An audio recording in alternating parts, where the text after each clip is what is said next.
Hello, my wonderful, wonderful listeners.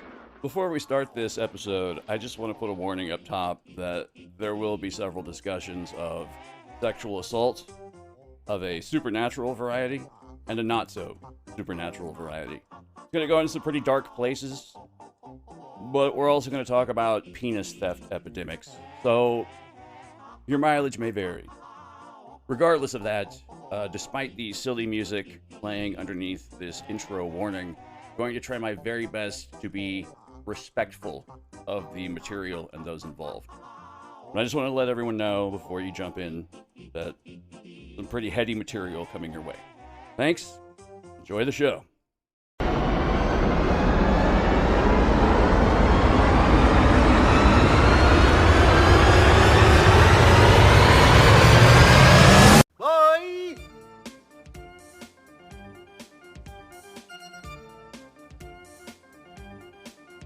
What's up, everybody? Welcome to a bonus episode of Kooks, Cranks, and Iconoclasts, the podcast. I'm your host, Mike Luck, and this episode is a gift. It's a gift to you fine folks out there, and it's also me being manic in my production schedule. This is all the weird supernatural stuff, strictly revolving almost entirely around ghosts, but largely outside of the alien, ufological, abduction, or contactee framework. This is going to be more of the paranormal, supernatural stuff that I couldn't quite fit into the overarching narrative and points I was trying to get across in the main series of human, non-human entity encounters of a sexual variety. That theme very much transfers to this. Once again, we're dealing with ghosties and ghouls and goblins. Well, no, it's really just ghosts, but it's complicated. You'll see. So, having said that, since this is a bonus episode, we will forego the usual word from our sponsors, and we will jump right into this shit.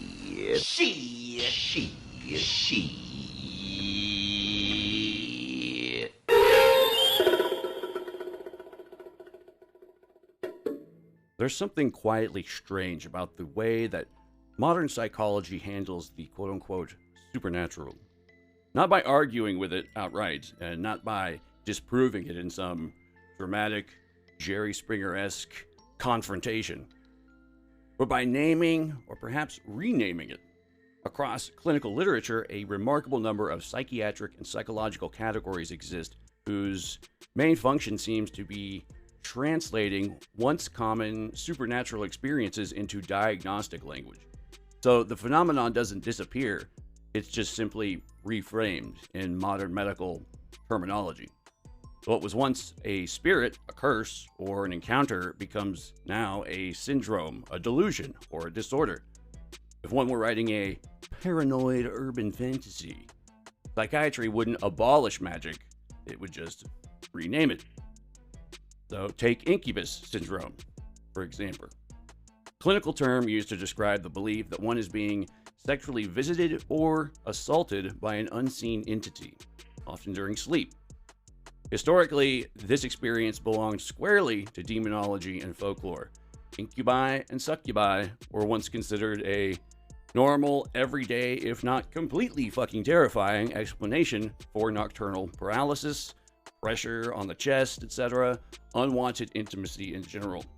Today, the same core experience is interpreted through sleep paralysis, hypnagogic hallucinations, and trauma response. The experience itself remains consistent across centuries, only the interpretive frame has changed. Spectrophilia and phantom lover syndrome represent another reframing of older beliefs. Where earlier cultures spoke of spirit spouses or ghost lovers or unions with non-human intelligences, psychology now describes erotic attachment to imagined or invisible partners. These terms don't deny the intensity or the sincerity of the bond, only its reality. Essentially, the ontology behind it. Love, longing, intimacy, and even grief are acknowledged as real. The partner is what becomes medically, quote-unquote, impossible. It's impossible. The supernatural relationship survives, but only as a one-sided construction of the mind. More extreme examples show how folklore survives almost intact beneath clinical terminology. Wendigo psychosis, documented primarily amongst Algonquian-speaking peoples, refers to individuals who believe they are becoming cannibalistic monsters, possessed by an inhuman hunger. Anthropology frames this as a culture-bound syndrome, linked to stress, starvation, and social taboos. Come on, lighten up, anthropology. It's just eating a few people. The symptoms align uncannily with the myth itself: transformation, loss of humanity, compulsion, and moral horror. The diagnosis doesn't erase the legend, it preserves it in clinical Tupperware. Similarly, clinical lycanthropy describes the belief that one is transforming into an animal, usually a wolf. In earlier centuries, this was attributed to possession, a curse, or sorcery. Today, it's categorized as a rare psychiatric condition involving identity, disturbance, and delusion. And once again, the behavior and experience persist across time. Only the metaphysical explanation has been swapped for a neurological one. The werewolf doesn't vanish, it's reclassified. Renfield syndrome, named after Dracula's insect-eating familiar, pathologizes compulsive blood consumption and fascination with vitality drawn from living things. For a very terrifying real-life example, see the Sacramento vampire, Richard Chase. Though it's not an officially recognized diagnosis, it's frequently cited in forensic psychology. What was once vampirism, an undead hunger, a metaphysical dependence, an addiction almost, is translated into paraphilia, compulsion, and symbolic obsession with life force. So even here, the myth bleeds through the medical language. No pun intended, I think. Finally, there are culture-bound syndromes of many varieties. It's a category in and of themselves. Conditions acknowledged by psychology to exist only within specific belief systems. These diagnoses quickly concede something important, that belief, expectation, and cultural narrative can shape not just interpretation, but bodily experience. The mind doesn't merely hallucinate folklore, it inhabits it. None of this requires rejecting psychology or embracing the supernatural at face value, but it does raise an unsettling question. Why do so many diagnostic categories map so precisely onto ancient fears, legends, and encounters? Why does the vocabulary of psychiatry so often resemble a translated grimoire? What we're left with isn't proof of spirits or monsters, but a pattern suggesting that whatever these experiences are, they are persistent, I'll give them that, cross-cultural, and deeply rooted in the human psyche. And that persistence is exactly where thinkers in parapsychology, psychodynamics, and anomalous research begin to lean in, not to debunk, but to ask what keeps returning, no matter what we choose to call it. So going forward, this episode will lean somewhat, quite heavily actually, into the psychology of parapsychology. So before we get into various specific case files, we need to briefly introduce a few of the key thinkers and theorists that have contributed to the strange and uncanny interconnected nexus of sex, energy, and quite possibly psychic phenomena. So the following names are some of the biggest contributors via their ideas, theories, concepts, and terminology contributed to parapsychology as a whole, and will be fairly important going forward. I just want everyone to have a good framing and know some of the background so that when we start to get into these supernatural case studies, you'll be well prepared and thoroughly armed with the foreknowledge necessary. So first up, we've got Nandor Fodor, Nandor Fodor, a psychoanalytically trained psychical researcher affiliated with the Society for Psychical Research. He radically reframed hauntings not as external spirit intrusions, but as eruptions of repressed psychic energy, often sexual in nature. Drawing on Freudian theory, Fedor argued that poltergeist phenomena, apparitions, and attacks frequently emerged around individuals experiencing intense emotional conflict, especially unresolved sexual trauma, shame, or repression. In his view, the quote-unquote ghost was not the dead person, but a symbolic dramatization of internal tension made external, with libido acting as the animating force. Violent or sexualized hauntings, in particular, reflected blocked desire or fear displaced into paranormal form. Fedor's work scandalized traditional spiritualists, but it laid the groundwork for later trauma-based interpretations of psychic phenomena, which I'll probably be referring to as just psi going forward to say tai, but positioning sexual energy not as a metaphor, but as a fuel for the phenomenon. Next up is Big Papa Carl Jung. Old Man Jung approached paranormal phenomena through the lens of depth psychology, proposing that the psyche contains autonomous complexes. You hear that phrase a lot in certain chaos magic circles, and they refer to certain entities or beings other than human. Sometimes they are referred to as autonomous complexes. I think that might have something to do with memetics as well, like meme magic, etc.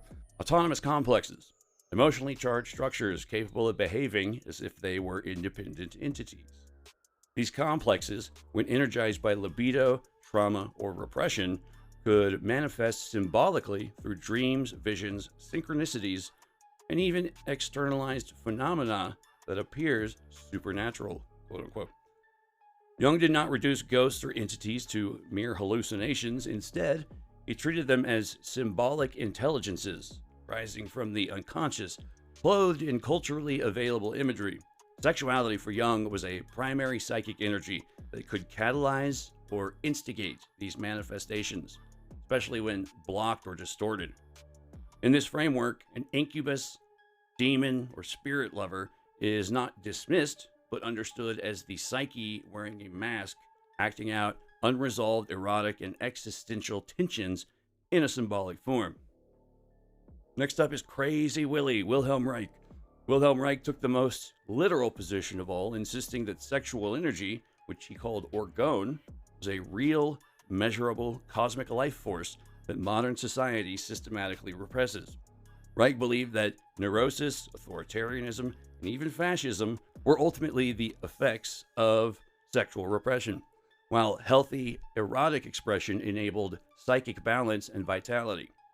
Extending this into the paranormal, Reich suggested that blocked orgone could accumulate, stagnate, and discharge in destructive or bizarre ways, potentially explaining poltergeist activity, atmospheric anomalies, and psychosomatic disturbances. Though his later work veered into controversial territory, Reich's core insight that erotic energy is not merely psychological but energetic, and that repression has physical consequences, made him a foundational figure for theories linking sex, psychic phenomena, and anomalous forces. Big Billy Roll. William Roll formalized the concept of recurrent spontaneous psychokinesis, or RSPK, for SPEC, proposing that many poltergeist cases are generated unconsciously by a living human agent rather than spirits. Roll observed that these cases overwhelmingly clustered around adolescent or young adults undergoing extreme emotional stress, or identity conflict, or sexual maturity via puberty. While Roll avoided overtly sexual language, his data consistently showed correlations between puberty, repression, trauma, and psychokinetic effects. Objects moved, fires started, and disturbances escalated in parallel with emotional crises, then ceased when the individual's situation stabilized. In Roll's model, psychic energy behaves like pressure. When it can't be consciously expressed, it finds an outlet, sometimes violently, through the environment itself. Next up, we got Mr. Wilson, Colin Wilson, awesome author. His book, The Occult, I highly recommend checking it out. He synthesized psychology, mysticism, and existential philosophy to argue that human consciousness routinely, regularly exceeds the limits imposed on it by culture and habit. So for Wilson, paranormal phenomena, including hauntings, possession, and anomalous experiences, occur when suppressed capacities briefly break containment. We can't fit it all in our head, our imagination, our will, our desires. It's too much. There's not enough space for it. Sexuality plays a crucial role here. Erotic intensity disrupts ordinary perception, alters consciousness, and opens liminal states where psi becomes possible. Wilson viewed sexual energy as one of several catalysts capable of temporarily expanding awareness beyond the quote-unquote robotic mode of everyday life. In his interpretation, paranormal events are not malfunctions of reality, but glimpses of a larger spectrum of human potential, leaking through moments of intensity, crisis, or desire. Next up, and last on the list, we got Benny Walker. Mr. Benjamin Walker approached the paranormal through mythography, arguing that sexual symbolism is the most persistent substrate beneath supernatural belief systems. In his view, ghosts, demons, gods, and monsters are not arbitrary inventions, but residues, psychic sediment left behind by repeated ritual, repression, and belief. Sexual acts, taboos, and transgressions generate especially potent residues because they involve boundary crossing between self and other, body and spirit. Walker suggested that places associated with sex, violence, or fertility rites become psychically charged over time, capable of producing recurring phenomena long after the original context is forgotten, residual hauntings, etc. The supernatural in this sense is not an invasion, but an echo. Sexuality leaving fingerprints on reality itself. Wash your hands. But all of this ties directly into the concepts of puberty, trauma, repression, psychosexual fears, social norms, mores, etc. And keeping all of these concepts in mind that these gentlemen brought forward, this is going to kind of give you the basic foundation of many of the ideas and concepts that will pop up, or maybe subtly underlying some of these supernatural case studies that we're going to get into. By the way, I apologize for my voice going in and out. I've been recording for, I don't know, the last 48 hours, and take one, take two, etc. These things add up, and while the takes add up, the voice subtracts. So sorry about that. I will try to keep my gargling of sand and broken glass at a minimum. Any hoozle, weasel, bozzle. There's one more particular parapsychological study that I wanted to cover before we start getting into more case studies and recollections of documented and investigated paranormal events, etc. Everything is chosen intentionally to present a different side or perception of such events as these, and you'll kind of see that going forward. But anyways, so I want to talk about the skull experiment. The skull experiment refers to a series of long-term physical mediumship experiments conducted between 1993 and 1998 in Skull, Norfolk, England, primarily by members of the Society for Psychical Research, or SPR, and associated investigators.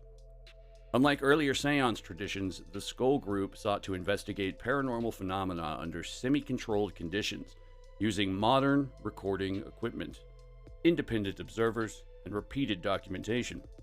The core mediumship group consisted of Robin and Sandra Foy, Diana Purnell, and Alan Bennett, who claimed to achieve communication with non-physical intelligences who identified themselves as discarnate scientists, technicians, and ambassadors of a sort, if you will.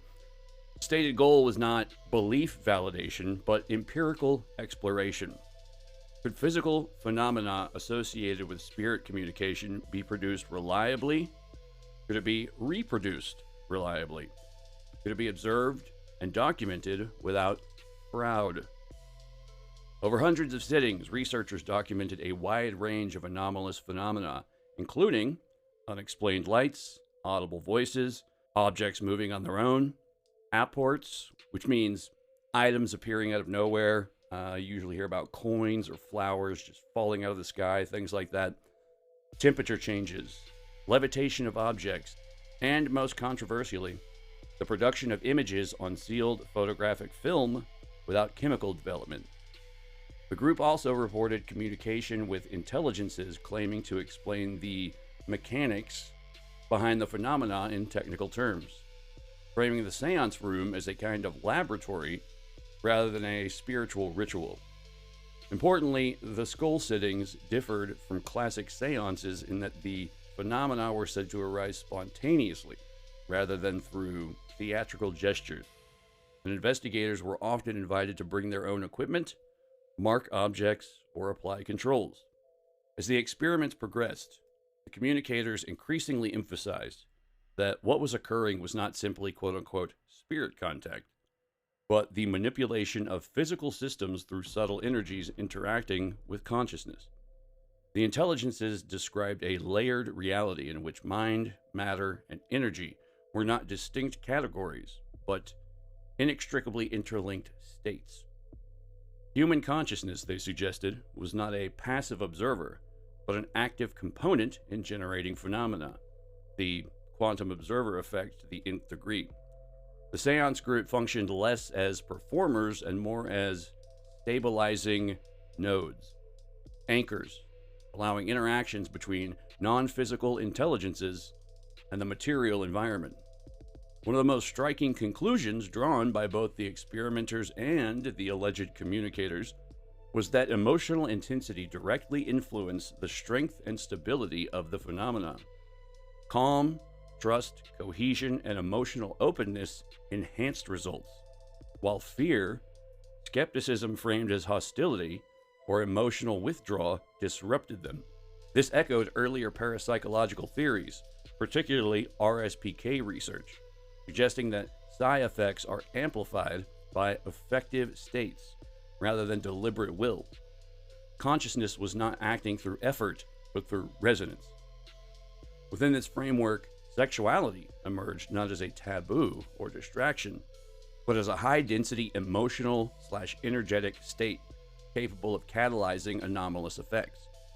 While the skull experiment did not involve overt sexual ritual, the communicators repeatedly emphasized that sexual energy, when not distorted by repression or guilt, represented one of the most powerful forms of human-generated energy available for non-physical interaction.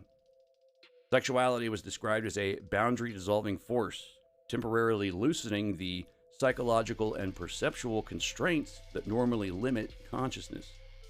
In this sense, sexual energy functioned similarly to grief, ecstasy, or deep love. It altered the operating parameters of the mind-body system, making psi effects more accessible. By the conclusion of the experiments, the skull group advanced a hypothesis that reframed paranormal phenomena as co-produced events, arising from the interaction between non-human intelligences and emotionally energized human consciousness.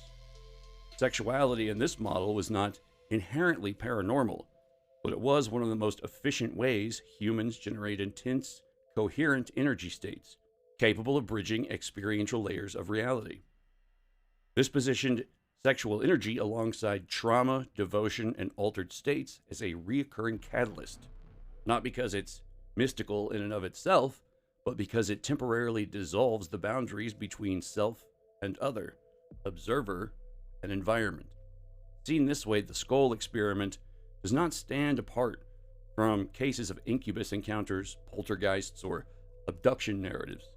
It provides a structural explanation for why sexuality appears so persistently at the fault lines of the paranormal.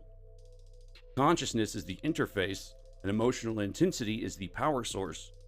Then, erotic experience becomes one of the most reliable ways that interface destabilizes.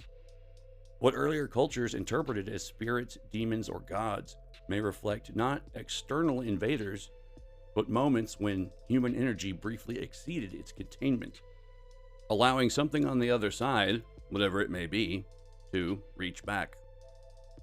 Skeptical observers of the skull experiments have long raised concerns regarding the methodological rigor and verifiability of the phenomena reported. Critics point to the potential for trickery, subjective nature of mediumship, and the difficulty of controlling environmental variables in a candlelit, intimate seance condition. Photographs, audio recordings, and Physical manifestations were often captured under low light or otherwise challenging conditions, making independent verification somewhat problematic. Some suggest that participant expectation, the ideomotor effect, and unconscious collaboration could account for many of the materializations, spirit communications, and writing phenomena. However, proponents counter that multiple experienced investigators, including scientists, psychical researchers, and outsiders with no prior involvement, witnessed events under relatively controlled conditions, and that certain occurrences, such as spontaneous materializations, heavy object levitating, and ectoplasmic formations, appear to defy conventional explanations. They argue that the consistency, duration, and cross-sitter corroboration of certain effects make purely psychological or fraudulent explanations insufficient, even if skepticism remains a completely understandable stance.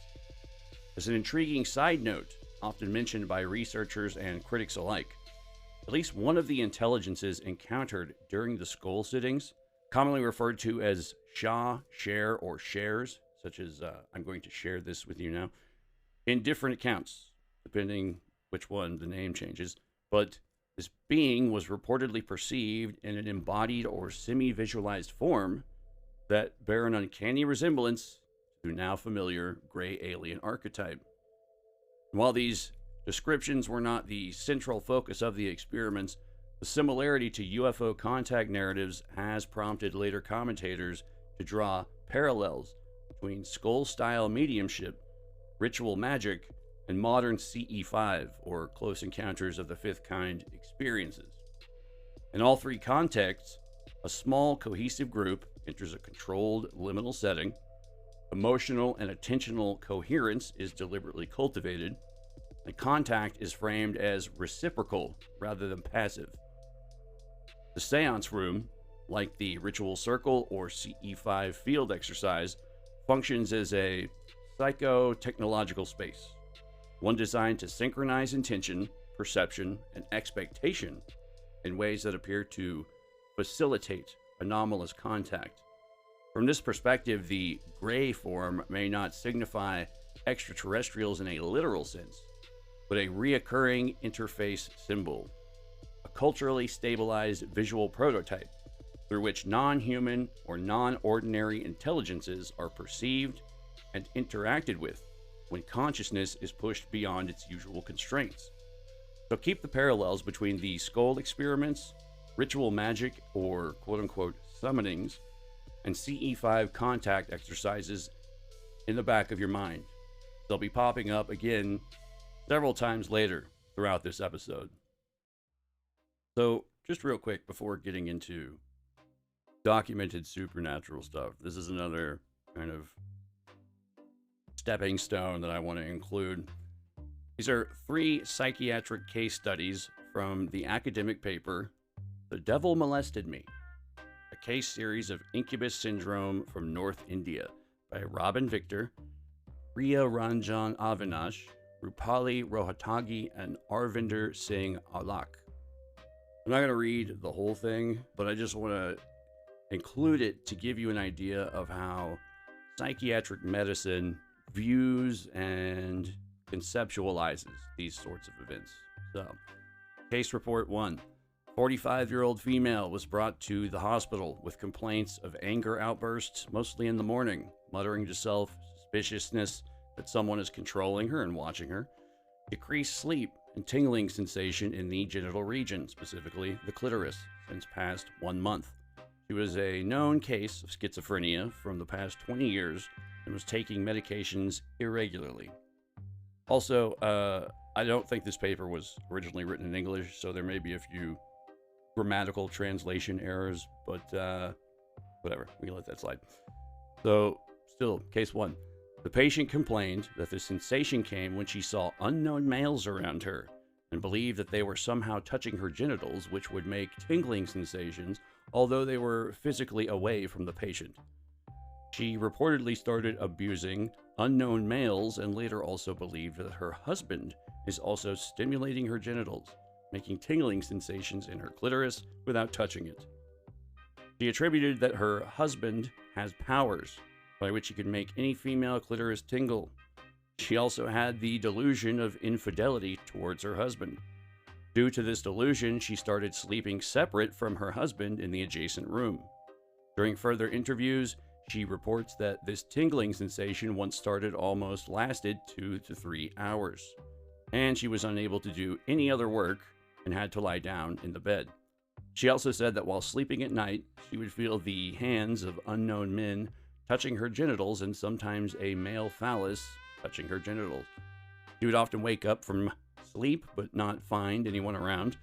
Her husband reported that while sleeping, she used to have pelvic thrusting movements and there was no self-genital stimulation.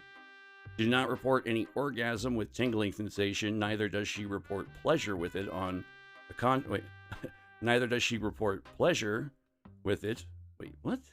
Neither does she report pleasure with it. On the contrary, she was distressed. Based on the history, diagnosis of schizophrenia with incubus delusion was made. There was no history suggestive of any other medical, psychiatric, psychological, or neurological or sleep-related illness. Her basic investigations, such as complete blood count, liver and renal function test, thyroid profile, and computed tomography or CT scan, were done and all were normal. Her general physical examination, including genital examination by a gynecologist, was unremarkable. Wow. I mean, that's kind of a good thing, I guess, but I don't know if unremarkable is the word you want to hear in your gynecological assessment. But anyway, moving on. Case 2. A 35-year-old married female presented with continuous illness for the last 10 years, exaggerated for the last 8 months. She had complaints of intermittent screaming episodes, extreme fearfulness, hearing voices not heard by others, especially someone abusing her, suspiciousness towards family members, and abusive, aggressive outbursts towards family members as well. On further interviewing the patient, she said that there were episodes when she could feel someone touching from her feet towards the upper body, especially her breasts and genitals, which scared the patient, and she used to shout after this. She also reported that during sleep, she could feel the weight of someone on her upper body and could feel male phallus inside her vagina, and she was unable to move during these episodes in sleep. On waking up, she felt as if it had actually happened. On asking that whether the males were known to her or not, she responded that some were known and some were unknown. Some were shadows with horns on their head. The known member was her father-in-law, due to which she avoided and even slapped her father-in-law when he tried to talk to her. Her belief was unshakable, amounting to delusion. Every day she used to wake up terrified and feared to go to sleep. She did not report any pleasure out of this, rather was distressed and had suicidal ideation due to this. There is no history suggestive of any other medical, psychiatric, psychological, and neurological or sleep-related illness. Her basic investigations, such as complete blood count, liver, renal function test, thyroid, and CT scan, were done and all were normal. She was diagnosed with schizophrenia. She was started on medications, etc. She responded well to treatment, and symptoms of incubus syndrome decreased over a period of 1 month to the extent that she only feels heaviness over the chest sometimes in dreams and does not feel any other sensations. Case 3. 39-year-old married female presented to the OPD with husband with complaints of headache all throughout the day, mild in intensity, in the whole head, as if someone has kept a stone on her head, followed by intermittent episodes of unresponsiveness lasting for 5 to 15 minutes. These symptoms occurred from the last 6 months, and the patient had visited many doctors but to no relief. On detailed interview, patient reported interpersonal stressors between her and her husband, and that her husband visited her once a month as he was doing a job in another city. For the last 6 months, patient reports that during sleep, she was being inappropriately touched over her breast and genital area, which followed by the feelings of sexual intercourse, which would happen daily. She believed that different persons of varied height and weight had sexual intercourse with her, leading her to multiple orgasms each night. On waking up, she used to feel fatigued and disgusted. She feared going back to sleep, and because of this, over a period of time, developed low mood and suicidal ideation. These episodes even happened when her husband was sleeping with her.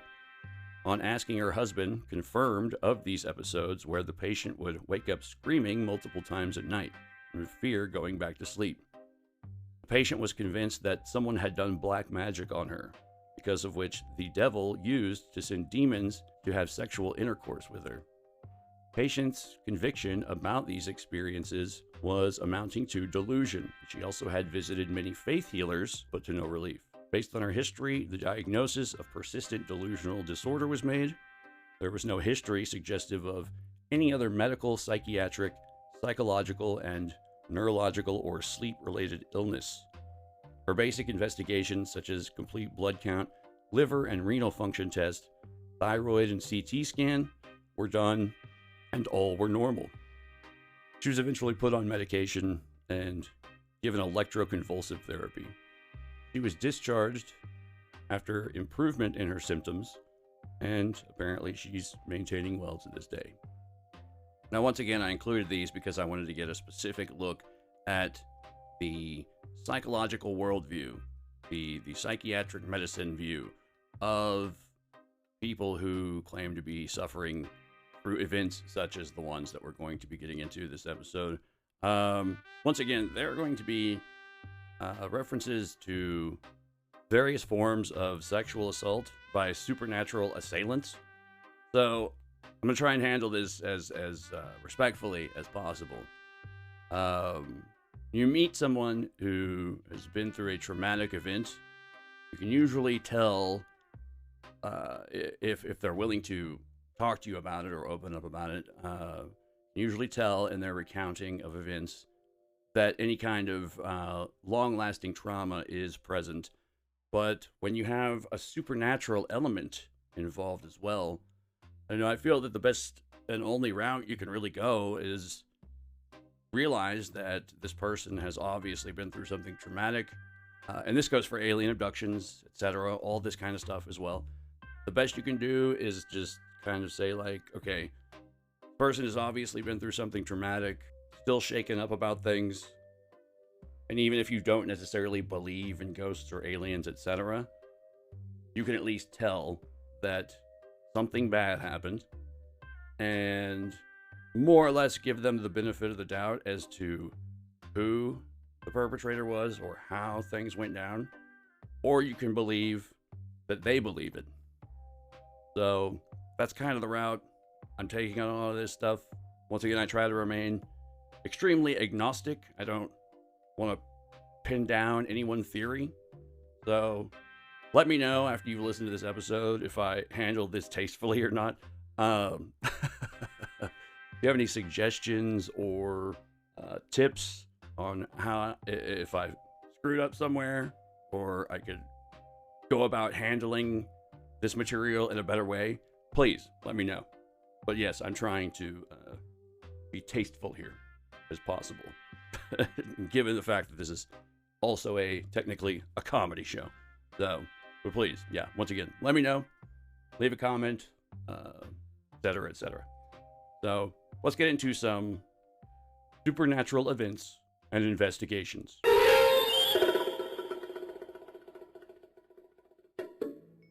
And another quick note before going forward, some of these cases are a little more well-known. Some are more obscure. Some will be held up against another so that we may compare and contrast.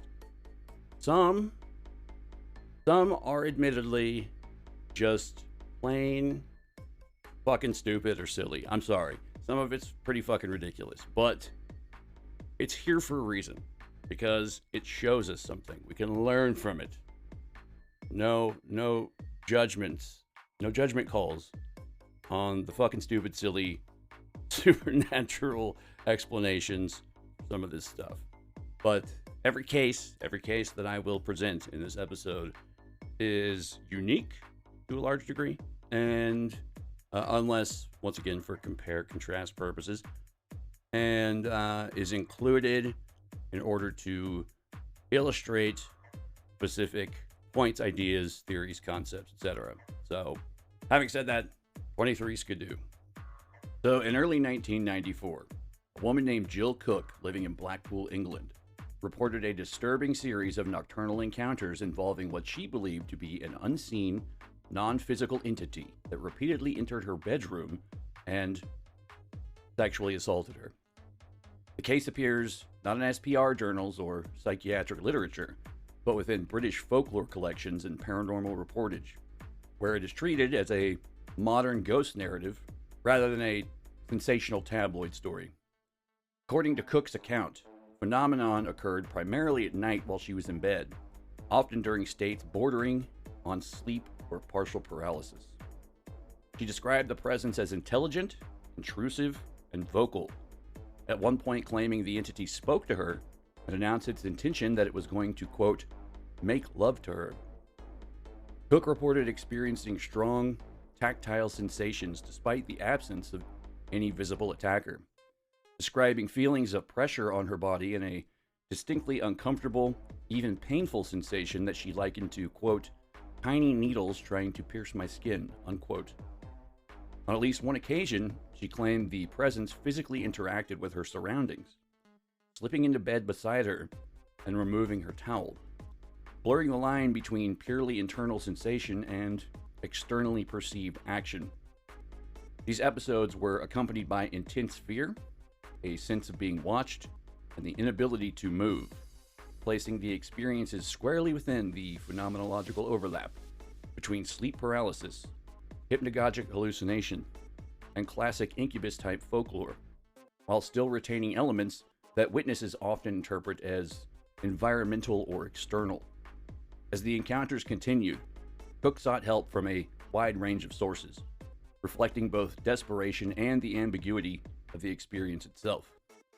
She reportedly contacted a priest, multiple psychics, and even a Mormon missionary for some reason, all in an attempt to either exorcise, placate, or spiritually remove the unseen presence.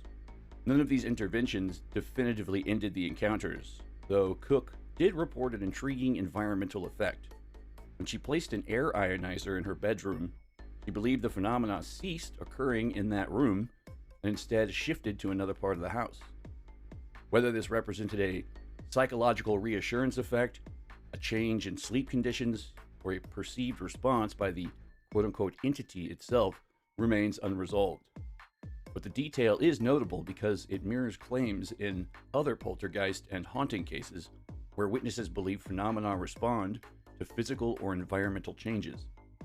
What makes the Jill Cook case particularly useful and unsettling is not that it clearly proves paranormal assault, that it sits perfectly at the fault line between internal and external explanations.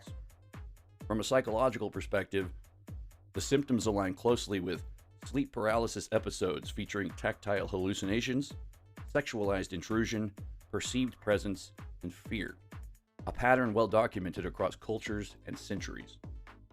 From a parapsychological and folkloric angle, however, the narrative maps almost seamlessly onto traditional accounts of incubi, night spirits, and sexually intrusive entities, updated for a late 20th century domestic setting. Unlike more famous cases, Cook's story lacks commercial exploitation or overt media dramatization, which lends it a raw, unsettling quality. Not because it's demonstrably paranormal, but because it captures how identical phenomenology can be experienced and interpreted as either pathology or an external invading intelligence, depending on worldview, belief, and context. For this particular episode, this case works precisely because it refuses to resolve cleanly. It demonstrates how sexualized paranormal encounters do not require a visible ghost, dramatic poltergeist chaos, or a cinematic villain. Sometimes they appear instead as intimate, invasive experiences occurring in the most vulnerable of human states, where the boundary between mind, body, and environment becomes profoundly unstable. In that sense, Jill Cook's account functions less as proof of a supernatural assault, and more as a deeply human testimony of how terrifying that ambiguity itself can be. I found this primarily through the book sex and the supernatural, but get a lot more info from Juliet Gregson Heritage Photographer.blogspot.com. Now, I mentioned earlier that some of these cases are a bit ridiculous, somewhat silly. And once again, I'm trying to be very tasteful here. But once again, some of the cases I've found very strange, very, very weird.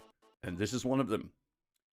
The so-called Peter Houston phone cord assault occupies a strange and deliberately unstable position in the landscape of paranormal sexual assault narratives. Not as a documented case investigated by researchers, but as a second-hand anecdote preserved inside skeptical literature itself. The story most commonly traced to this name appears in a Skeptical Inquirer article discussing night terrors, sleep paralysis, and demonological interpretations of modern experiences, where it's presented not as a verified haunting, but as a bizarre account relayed conversationally by the author. According to that source, the tale was shared during informal travel conversations, kind of campfire or late-night storytelling environment where personal experience, folklore, and exaggeration easily intermingle. Crucially, there is no independent investigation, no corroborating witnesses, and no formal report, which immediately places this narrative in the category of modern urban legend, rather than parapsychological case study.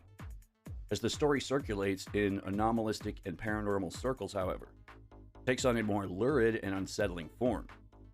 In its most extreme retellings, Houston allegedly experienced a nocturnal assault involving a telephone cord, described as behaving autonomously or quote-unquote possessed, engaging in unwanted sexual contact while he was incapacitated or asleep.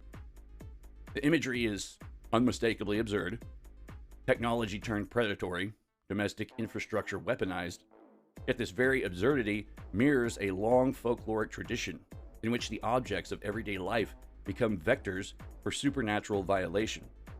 Where earlier centuries imagined succubi, demons, or invisible attackers, the modern imagination sometimes substitutes wiring, electronics, or machines, updating the same terror for a technological age. Importantly, the Skeptical Inquirer context reframes the anecdote not as evidence of paranormal assault, but as an illustration of how sleep paralysis, hypnagogic hallucinations, and night terrors are culturally interpreted. In these states, sufferers may experience intense tactile sensations, sexualized intrusion, perceived agency, and the animation of nearby objects, all without conscious control. The article uses the Houston story as an example of how the mind, under stress or disrupted sleep, can produce experiences that feel externally real, symbolically charged, and deeply disturbing, even when no external agent is present. In this sense, the quote-unquote demon phone cord functions less as a literal claim than as a narrative container for fear, embarrassment, and the brain's attempt to rationalize an overwhelming experience. Where this anecdote fits into this episode is its liminal status. Unlike Doris Bither, who we'll talk about later, or Jill Cook, where witnesses insist on external agency and seek intervention, the Houston story demonstrates how paranormal sexual assault narratives can emerge without any formal belief in the paranormal at all, forming instead through storytelling, reinterpretation, and cultural shorthand. It also highlights how technology increasingly replaces demons as the perceived intermediary, echoing earlier fears about witchcraft, possession, or spiritual attack, but filtered through phones, flyers, and modern domestic spaces. Whether taken seriously, skeptically, or humorously, the story underscores a key point. The phenomenology remains eerily consistent even as the symbols change. Presented carefully, the Peter Houston anecdote works best not as evidence, but as a tonal and thematic bridge, a reminder that the boundary between genuine terror and absurdist humor is often razor thin. In a genre where invisible entities, bodily violation, and helplessness occur again and again, sometimes the strangest stories are not the weakest, the most revealing, exposing how humans narrate fear when the experience itself defies explanation. In that sense, the possessed phone cord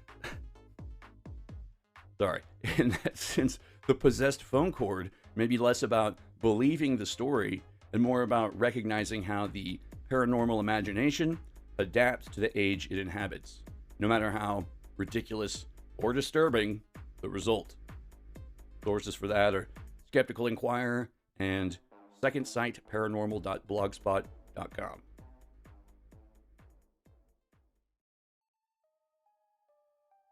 Now this next story gives us a chance to illustrate a haunting from outside of the English-speaking world.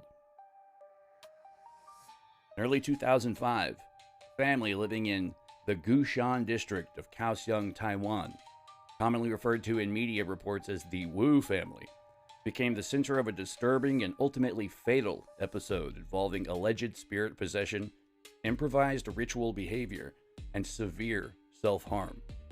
The family consisted of both parents and several adult children, and their ordeal unfolded within the framework of Taiwanese folk religious beliefs, rather than Western concepts of demonology.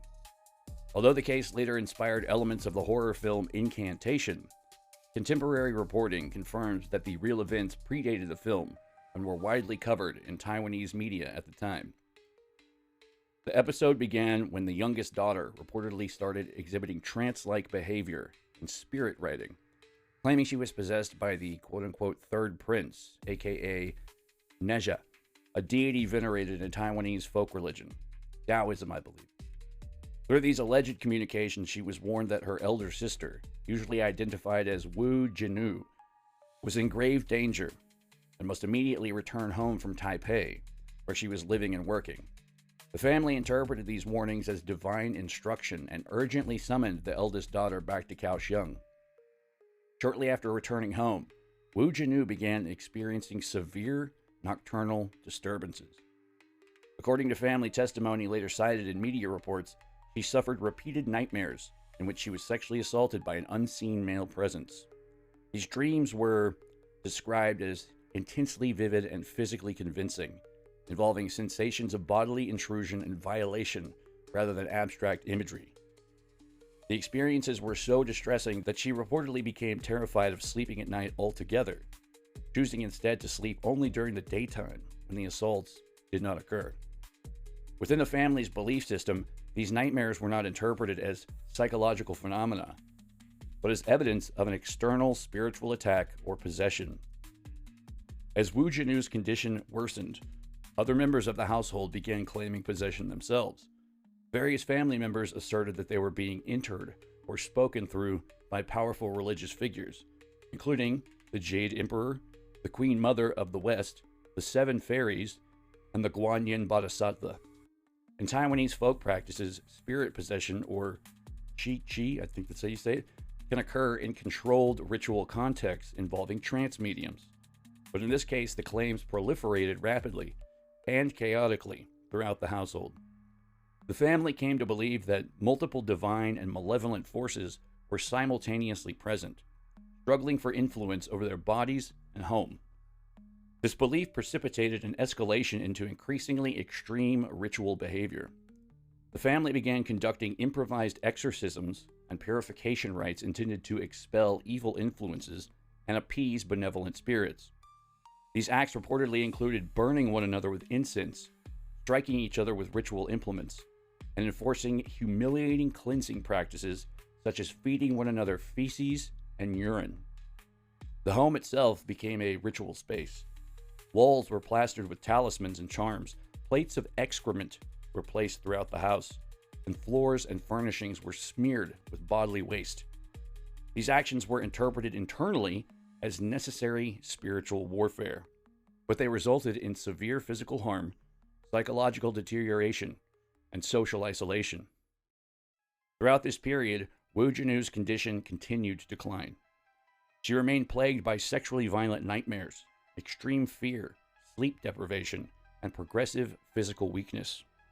Reports indicate that she became increasingly lethargic and malnourished, refusing food and failing to care for herself amid the family's ritual frenzy. Eventually, She died under circumstances later attributed by medical examiners to organ failure, caused by prolonged malnutrition, exhaustion, and neglect, rather than direct physical violence. Authorities became involved after neighbors reported a foul odor and disturbing behavior emanating from the residence. When police entered the home, they found an environment described as overwhelming. Heavy incense smoke, thick ash deposits, talismans covering the walls, and extensive contamination with feces and urine. Surviving family members were taken into custody for evaluation. Psychiatric assessments concluded that the group had likely experienced a shared psychotic disorder rather than genuine spirit possession. While family members were investigated and charged in connection with abandonment leading to death, they were ultimately not convicted of homicide, as Woo Jin-woo's death was medically classified as resulting from self-neglect within a delusional context. From a phenomenological standpoint, the Woo family case is notable for the way sexualized assault imagery functioned as an initiating and destabilizing element. Woo Jin-woo's experiences, though confined to dreams and internal sensations, were perceived as external violations by supernatural forces. Within the family's cultural framework, these experiences were not symbolic or psychological, but literal spiritual intrusions, requiring ritual response. The tragic outcome illustrates how culturally mediated interpretations of sexual fear, bodily violation, and possession can escalate into real-world harm, even in the absence of any verifiable external entity. If you're interested in finding out more about this case, you can go to Mirror Media, Lai Times, L-A-I Times, or Mandarin Zest, all of which are websites that you can find online.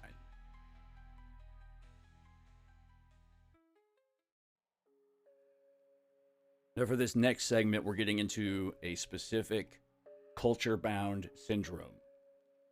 In northeast Thailand, parts of Laos, there exists a long-standing folk framework for understanding terrifying nighttime experiences involving paralysis, chest pressure, and the sense of an unseen presence. These episodes are commonly attributed to Phi Am, a nocturnal spirit believed to sit upon sleepers, mobilizing them and draining their vitality. Long before modern sleep science or cardiology entered public discourse, Phi Am provided a culturally intelligible explanation for experiences that occurred during sleep but felt vividly real, invasive, and external. These beliefs persist alongside, and sometimes in tension with, medical understandings of sleep paralysis and sudden unexplained nocturnal death syndrome, or SUNS, known locally as Lai Tai or sleep and die.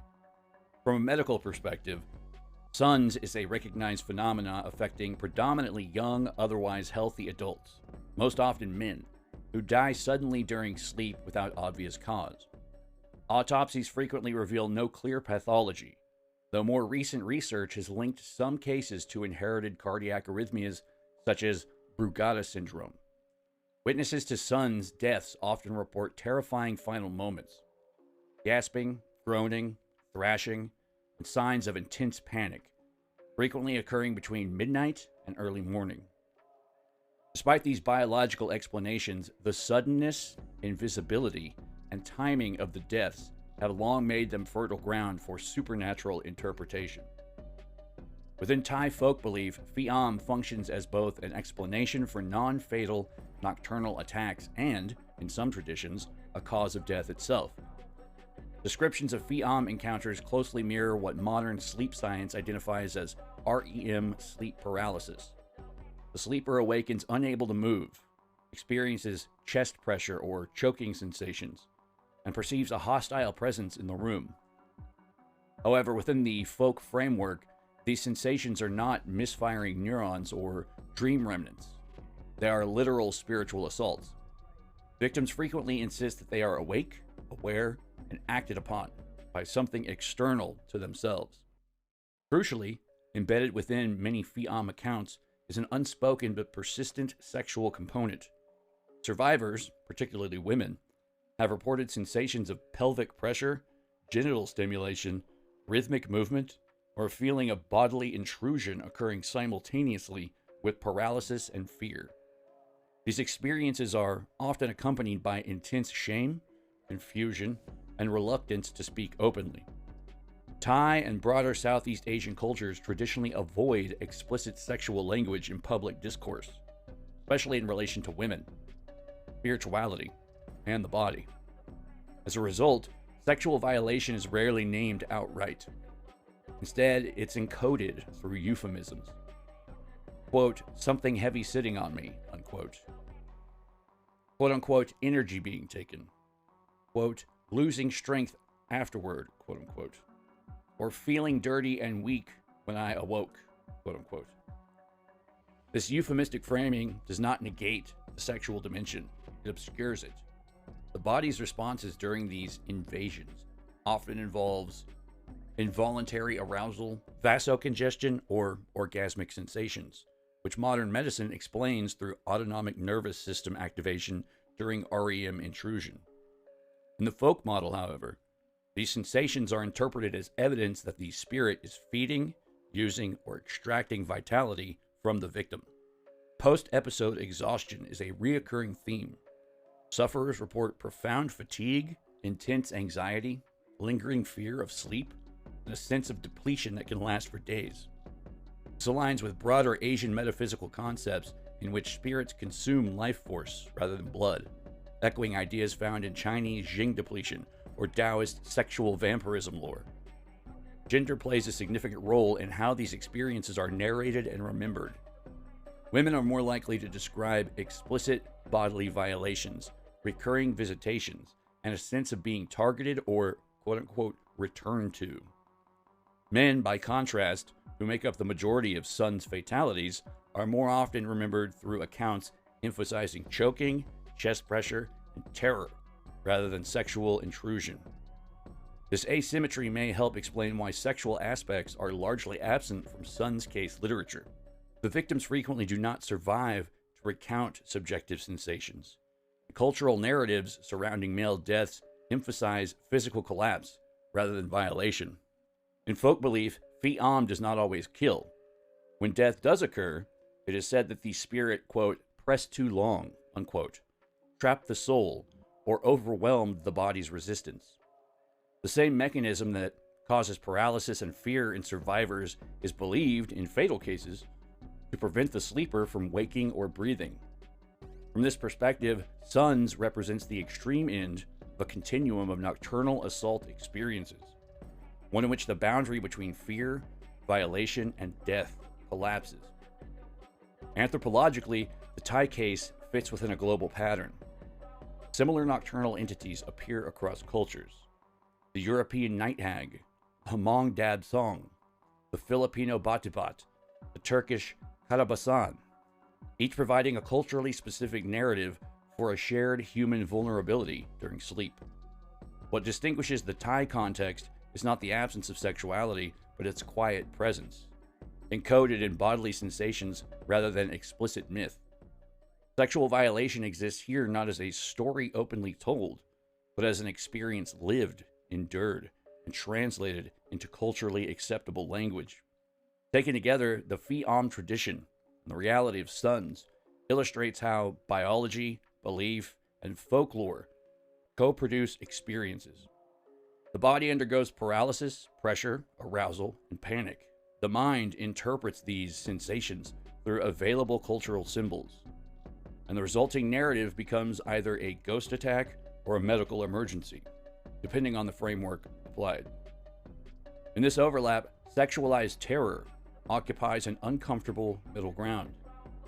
Felt intensely, rarely spoken of aloud, and often dismissed, yet central to understanding how invisible forces, whether physiological or imagined, can be experienced as profoundly violating. If anyone wants to learn more about this, you can go to the source I used, OUP Academic, and the paper Sudden and Unexpected Deaths in Sleep, aka Lai Tai, of Young Men in Rural Northeastern Thailand, in the International Journal of Epidemiology, 1992. So in keeping with the overall theme of supernaturally based sexual assault. This next case we're going to look at replaces ghosts with a monster. Also, lets us take a look at certain aspects of panic, hysteria, and contagion. Popobawa, literally Batwing in Swahili, is a nocturnal spirit figure from Zanzibar and Pemba Island whose reputation crystallized not in ancient myth, but through repeated waves of modern panic, most notably in 1970 and again in 1995. Unlike many folkloric entities that survive primarily in oral tradition or historical text, Popobawa exists as a living belief system, periodically reactivated through communal fear, testimony, and collective behavioral change. What distinguishes Popobawa most sharply from other nocturnal spirit traditions is the explicit and central role of sexual assault, frequently described in male victims, openly discussed within the culture rather than euphemized. Across reported outbreaks, Popobawa is said to attack people while they sleep, entering homes at night and sexually assaulting victims, often described as occurring from behind while the person is immobilized in bed. Unlike Western incubus or succubus traditions, which are frequently filtered through dream language or moral allegory, Popobawa narratives are bluntly corporeal. Victims describe pain, physical after effects, paralysis, terror, and an invasive presence that feels external and imposed. In many accounts, the assaults are described as sodomy, the entity's anatomy exaggerated to monstrous proportions. I'm keeping it decent. Keeping it good. While these descriptions emerge from folklore and testimony rather than forensic documentation, their consistency across outbreaks gives them sociological weight even as their ontological status remains debated. One of the most distinctive and destabilizing features of Popobawa belief is the idea that silence invites recurrence. Victims are said to be required to publicly disclose their assault. Failure to do so risks repeated attacks. This belief transforms private terror into a social obligation and helps explain how panic spreads so rapidly during outbreaks. Disclosure is not framed as catharsis or justice, but as survival. As a result, Popobawa panics generate cascading testimony. One person's account compels another to speak, reinforcing the perceived reality of the threat and amplifying communal fear. The earliest widely cited outbreak occurred on Pemba Island around 1970, when multiple villagers reported nighttime assaults attributed to Popobawa. These reports established the core features of the entity: sexual violation during sleep, paralysis, fear, and the necessity of warning others. The most famous resurgence came in 1995, when reports spread across Pemba and into Zanzibar City. During this period, fear of Popobawa profoundly altered daily life. Families abandoned their homes at night, choosing instead to sleep outdoors in groups near fires, believing that openness, visibility, and communal presence offered protection against an entity thought to operate in private, enclosed spaces. This behavior was widely documented by journalists and scholars, including coverage by the BBC, lending credibility to the social reality of the phenomenon, even as explanations diverged. Individual testimonies from the 1995 panic, while largely anecdotal, are strikingly consistent. Victims describe waking paralyzed with a sense of pressure, an overwhelming presence, intense fear, and a sensation of sexual violation. Some reported lingering pain or psychological shock afterwards. Others described sensory details, such as a sulfurous odor or an oppressive heaviness preceding the attack. These experiences map closely onto known features of sleep paralysis and hypnagogic hallucination. Yet within the local cultural framework, they are not interpreted as neurological events, but as assaults by a hostile external agent. Community responses to Popobawa extended beyond sleeping outdoors. Many sought protection through religious or ritual means, including Quranic recitation, prayers, charms, and consultations with sheiks or traditional healers.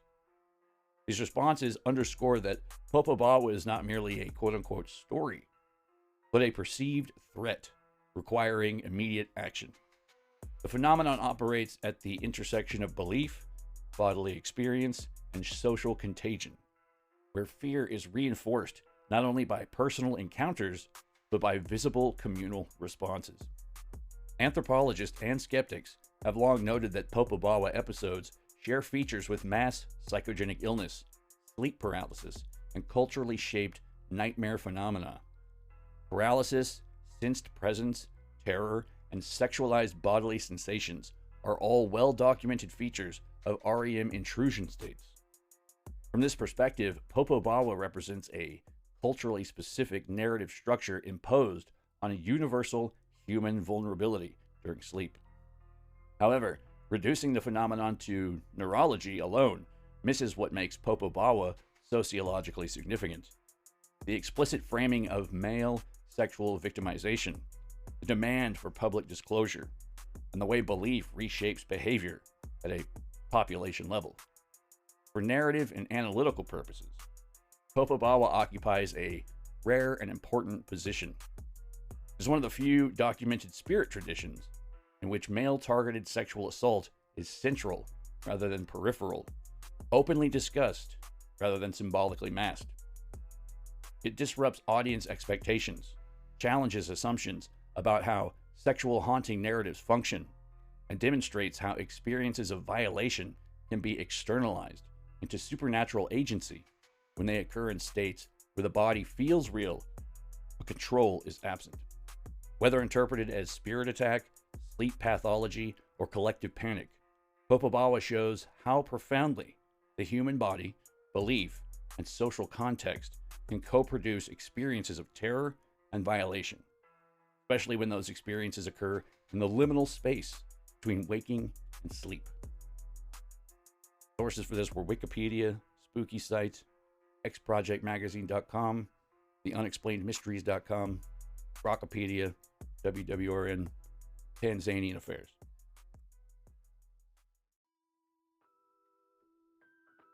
I just want to say before getting into this next section to keep the current state of perceived quote-unquote masculinity and the quote-unquote incel phenomena in modern America today in the back of your mind. Can't say why exactly, but I can at the very least say that I sense, for lack of a better word, certain parallels that I can't quite specifically pinpoint. But any weasels, having said that, across parts of West and Central Africa, and in parallel form across Southeast Asia, there have been repeated outbreaks of what are often termed penis theft panics. Episodes in which men suddenly become convinced that their genitals have been stolen, shrunk, or rendered non-functional through supernatural means. These events are not abstract fears or symbolic anxieties. Victims consistently report immediate bodily sensations, numbness, retraction, coldness, weakness, pressure, or the sense of absence itself. In many cases, men physically grasp their genitals in public, panic visibly, or cry out that something has been taken from them. The experience is framed not as imagination or illness, but as assault.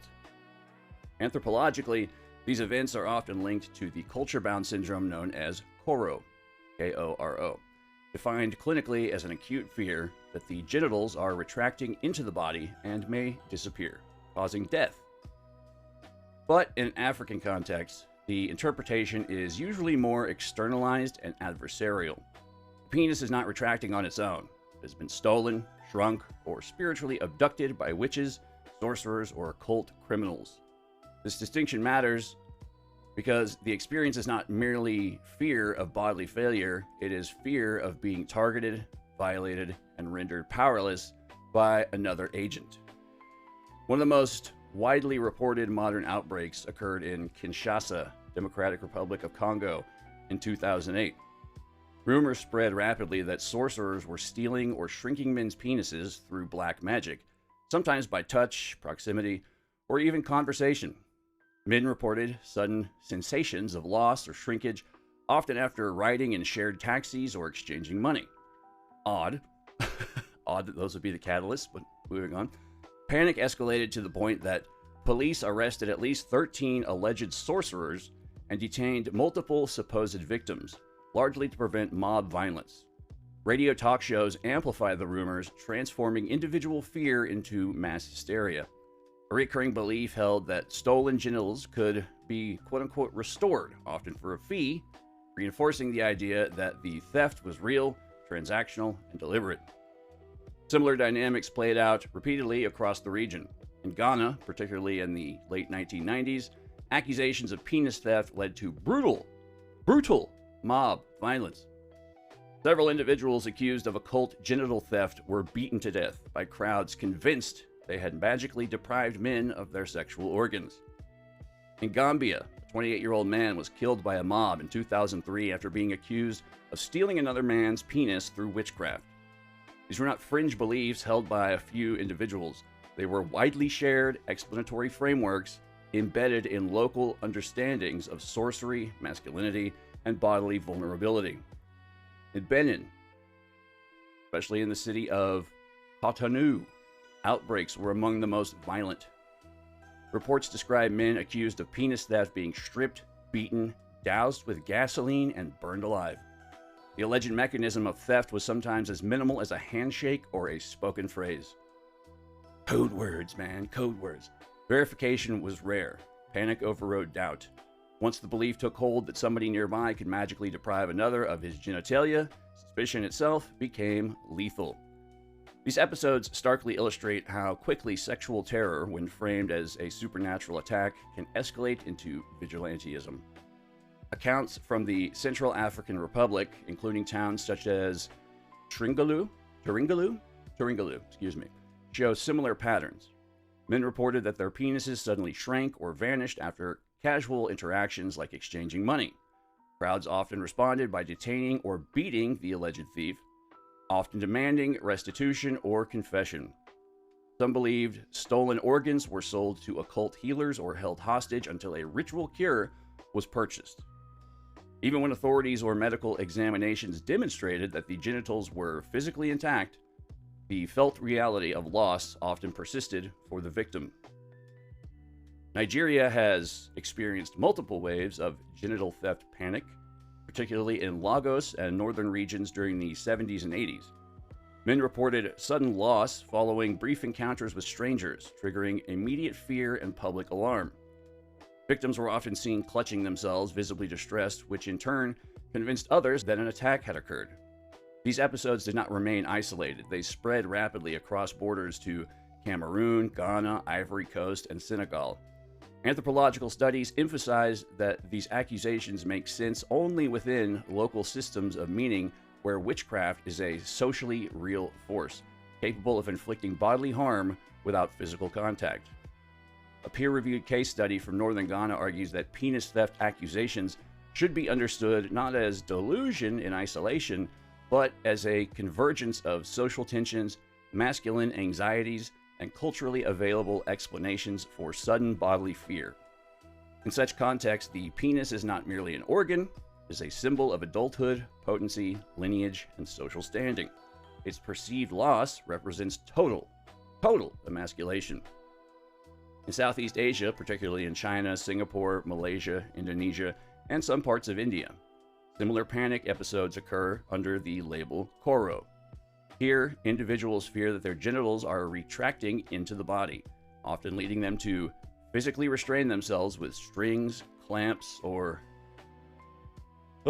manual pressure. These outbreaks sometimes spread socially, fueled by rumor, stress, or belief in spirits, animals, or cosmic imbalance. Key difference lies in interpretation. In Asian context, the fear is more often internalized. The body is betraying itself. In African context, the threat is externalized. Someone else did this to you. Yet the subjective experience of terror, bodily certainty, urgency, etc., is strikingly similar. In both cases, men are not calmly worried. They are convinced something catastrophic is happening now. Across continents, penis theft panics share core characteristics. They are somatically real. Victims experience genuine physical sensations, such as numbness, contraction, weakness, often when no anatomical change is present. They are sexually charged. The fear centers on loss of sexual function, potency, and identity. They are socially contagious. One report triggers another, creating epidemics of fear. They are interpreted through belief systems, not dismissed internally as imagination. They often escalate into violence, especially where witchcraft frameworks are culturally authoritative. Outbreaks frequently coincide with periods of economic stress, political instability, or rapid social change, moments when anxiety is already high and bodies become sites where fear is expressed. Penis theft panics. I'm sorry. I just can't say it without chuckling. Penis theft panics are not trivial superstition. They reveal how sexual identity, bodily integrity, and supernatural belief can fuse into a lived terror.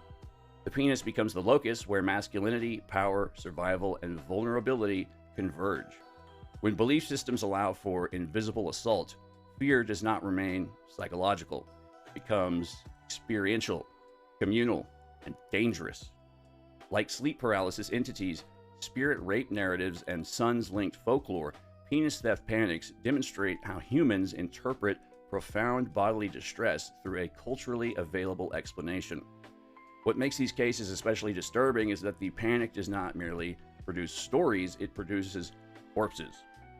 As accused, quote-unquote, thieves are killed by communities convinced that they are defending themselves against occult sexual predation.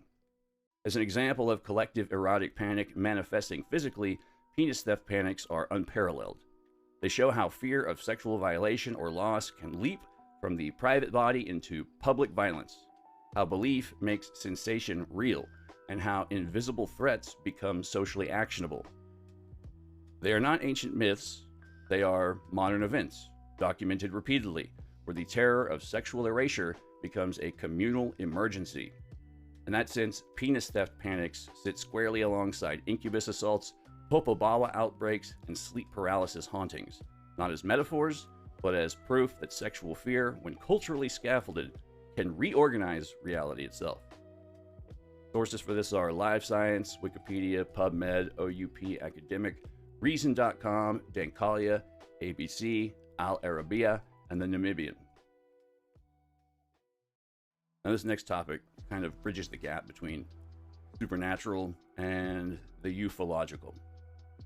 In paranormal and UFO literature, the term phantom pregnancy refers to cases in which women report convincing physical signs of pregnancy, such as missed periods, abdominal enlargement, breast tenderness, nausea, and even lactation, combined with a subjective certainty that they are or were truly pregnant. What distinguishes these cases from clinical pseudocyesis, or false pregnancy, is the experiential attribution. Experiencers often insist that the pregnancy was caused by some non-human intelligence, spirits, aliens, jinn, or covert actors of some sort, and that its termination or disappearance was likewise enacted by those very same agencies. Unlike standard medical miscarriage, phantom pregnancy narratives frequently involve abrupt cessation of symptoms without bleeding, sudden flattening of the abdomen, and medical examinations that fail to locate a fetus, leaving the experiencer convinced that something unseen has intervened. Historically, beliefs in supernatural conceptions predate modern UFO culture by centuries. Medieval Christian demonology contains numerous references to women allegedly impregnated by incubi, male demon figures believed to seduce or assault women at night. These pregnancies are said either to vanish, produce malformed offspring, or yield quote-unquote spiritual children unseen by human eyes. In European fairy lore, women kidnapped by elves or the quote-unquote good folk were believed to return pregnant, only for the pregnancy to disappear upon awakening, or the child to be raised in the other world while a changeling took its place in our world.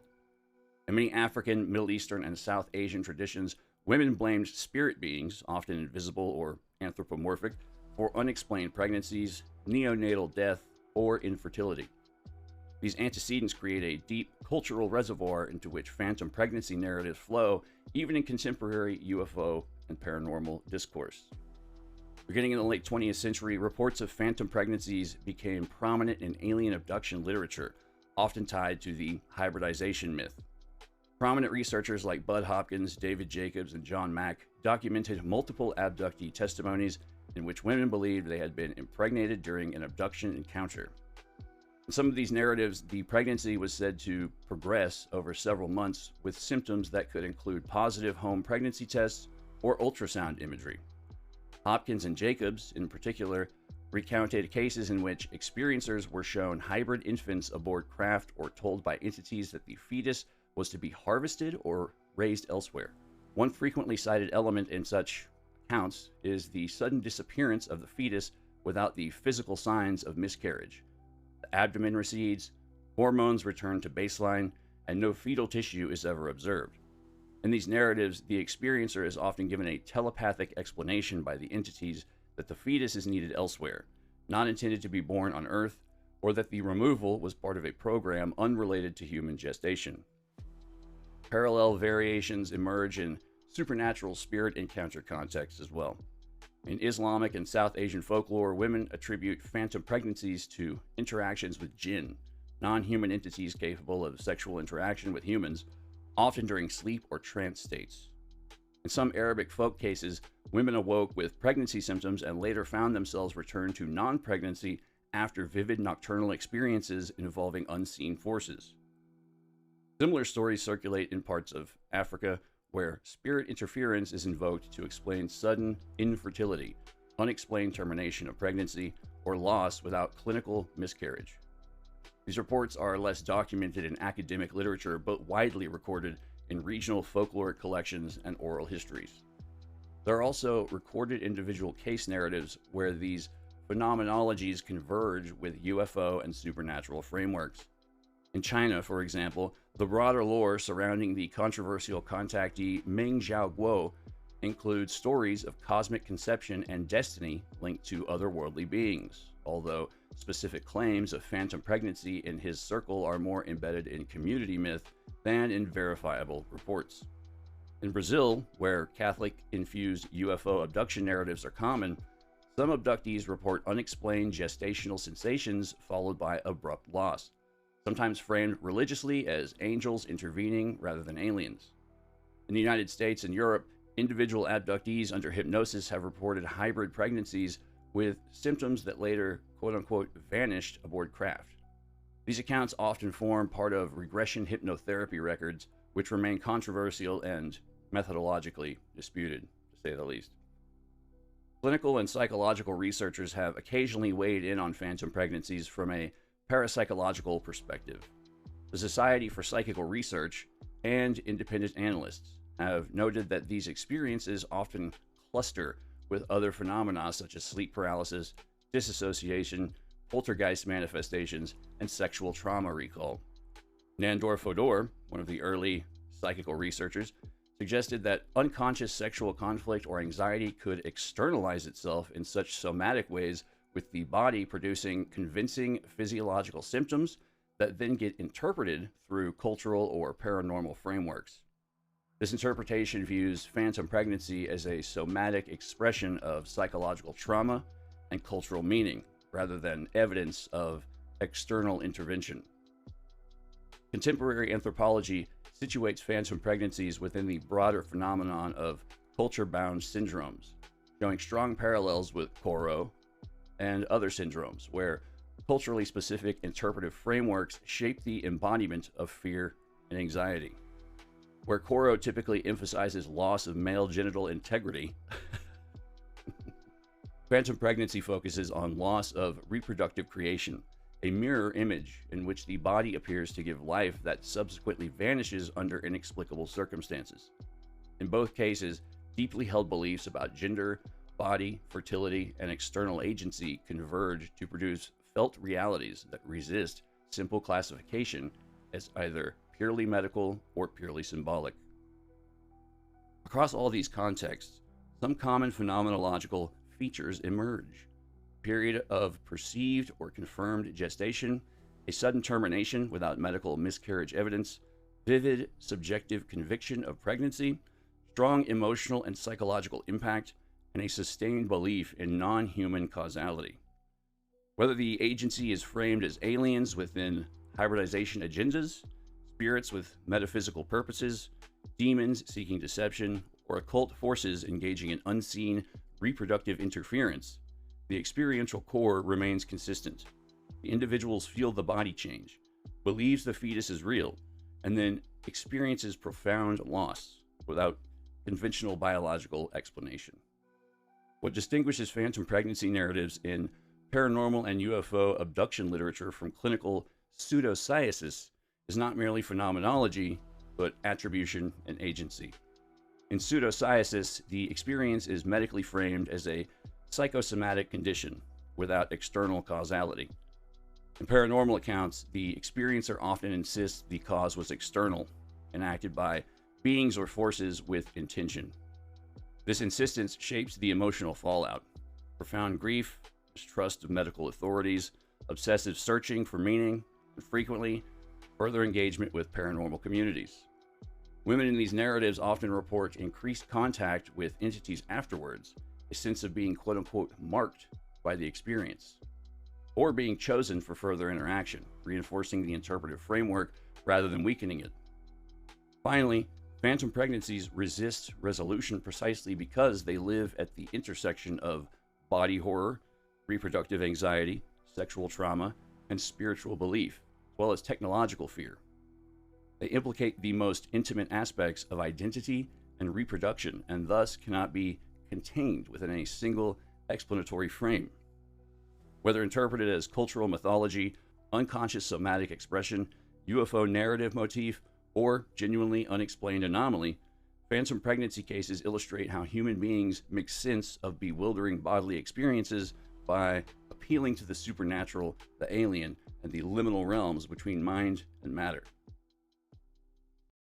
Now, these following cases, I'm including them as a sort of compare and contrast because there may be an underlying and very, unfortunately, very real explanation underneath the paranormal events that take place in these stories. So just keep that in the back of your mind as we go forward. The case of Esther Cox, which unfolded in Amherst, Nova Scotia between 1878 and 1879, remains one of the most extensively documented and disturbing poltergeist episodes in psychical research history. Known popularly as the Great Amherst Mystery, the case is often remembered for its dramatic physical phenomena: flying objects, spontaneous fires, violent knocks, and apparent assaults by unseen forces.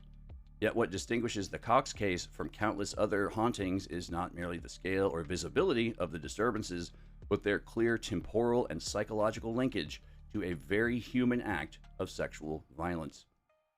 Later researchers would argue that the haunting did not descend upon Esther from the outside world at all, but erupted from within her following an attempted sexual assault.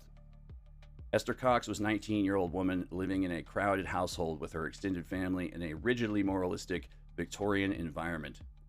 She was described by contemporaries as emotionally sensitive but capable, with no history of fraud, hysteria, or theatrical behavior prior to the events.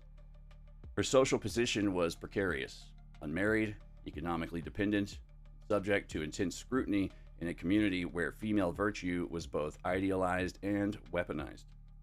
Sexual autonomy was virtually non-existent for women like Esther, and even the suggestion of impropriety could result in lifelong stigma.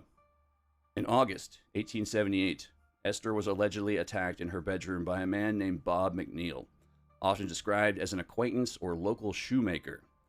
Contemporary accounts, written in the euphemistic language of the time, indicate that McNeil attempted to force himself on Esther. Esther resisted and escaped, but the assault was nonetheless traumatic and unresolved. There was no meaningful legal or social reckoning, and Esther remained in close proximity to the man afterwards. I can only assume that this sort of thing was par for the course in those days. Victorian sensibilities discouraged open discussion of sexual violation, leaving Esther with no socially sanctioned means of processing or articulating what had happened to her. Later scholars and psychical researchers have been blunt in their reinterpretation. This was an attempted rape, followed by silence, shame, and forced proximity to the perpetrator. Almost immediately after the assault, Esther's physical and psychological condition deteriorated. She felt ill, experienced fainting spells and seizure-like episodes, and became increasingly distressed. It was at this point that the poltergeist phenomena began. Loud, violent banging noises erupted in her bedroom, seemingly from within the walls and floors. Objects flew through the air without visible cause. Furniture moved. Fires ignited spontaneously, scorching walls and household items. Esther reported being struck, stabbed, or thrown by invisible forces. Scratches, swellings, and welts appeared on her body, sometimes in full view of witnesses. Crucially, the phenomena were agent-centered. They followed Esther wherever she went. When she left the house, the disturbances ceased.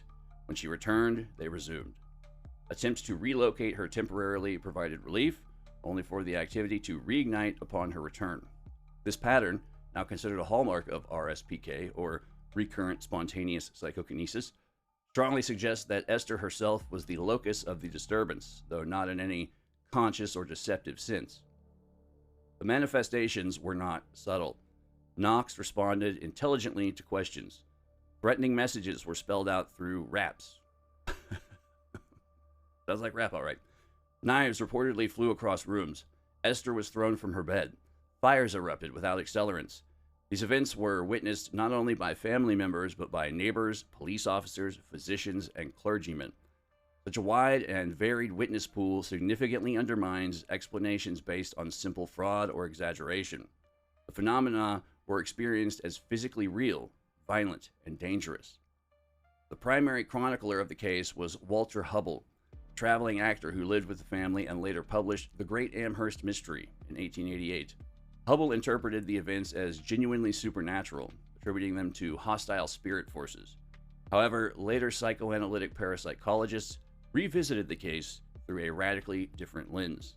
Among them, Nandor Fodor's reinterpretation would become especially influential.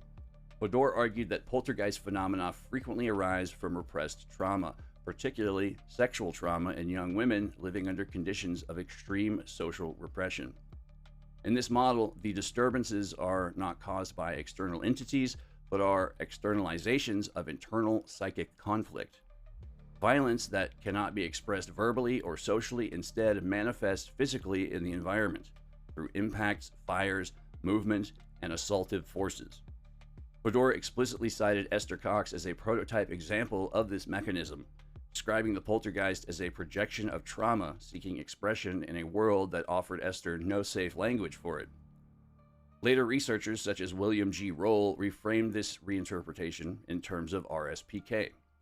According to this framework, intense emotional stress, especially when combined with repression, dissociation, and developmental vulnerability, can produce unconscious psychokinetic effects. The individual does not will these effects. They emerge spontaneously, violently, and without conscious control. Significantly, RSPK cases disproportionately involve adolescents and young adults, often at moments of sexual development, conflict, or violation. Esther Cox fits this profile precisely. Rather than being protected or supported, Esther suffered severe social consequences. She was blamed for the disturbances, accused of fraud, and even jailed briefly after phenomena followed her into a church, an act interpreted as sacrilegious disruption. Unable to escape the stigma, she was eventually forced to leave Amherst to seek work elsewhere. Notably, the phenomena diminished as she distanced herself from both the site of the trauma and the social environment that had constrained her. This gradual cessation further supports interpretations that link the activity to unresolved trauma rather than an autonomous haunting entity.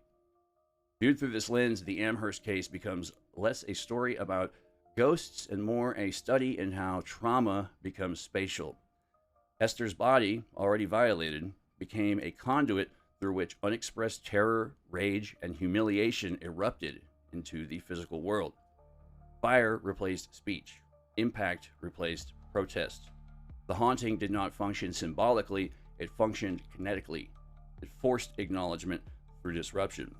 The Esther Cox case prefigures many later patterns seen in so-called sexualized hauntings, incubus narratives, sleep paralysis assaults, and modern RSPK cases.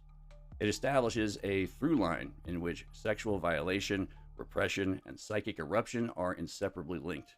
Whether one interprets the phenomena as unconscious psychokinesis, dissociative projection, or something more anomalous, the causal sequence remains strikingly consistent. Sexual trauma turns into psychic destabilization, turns into environmental violence.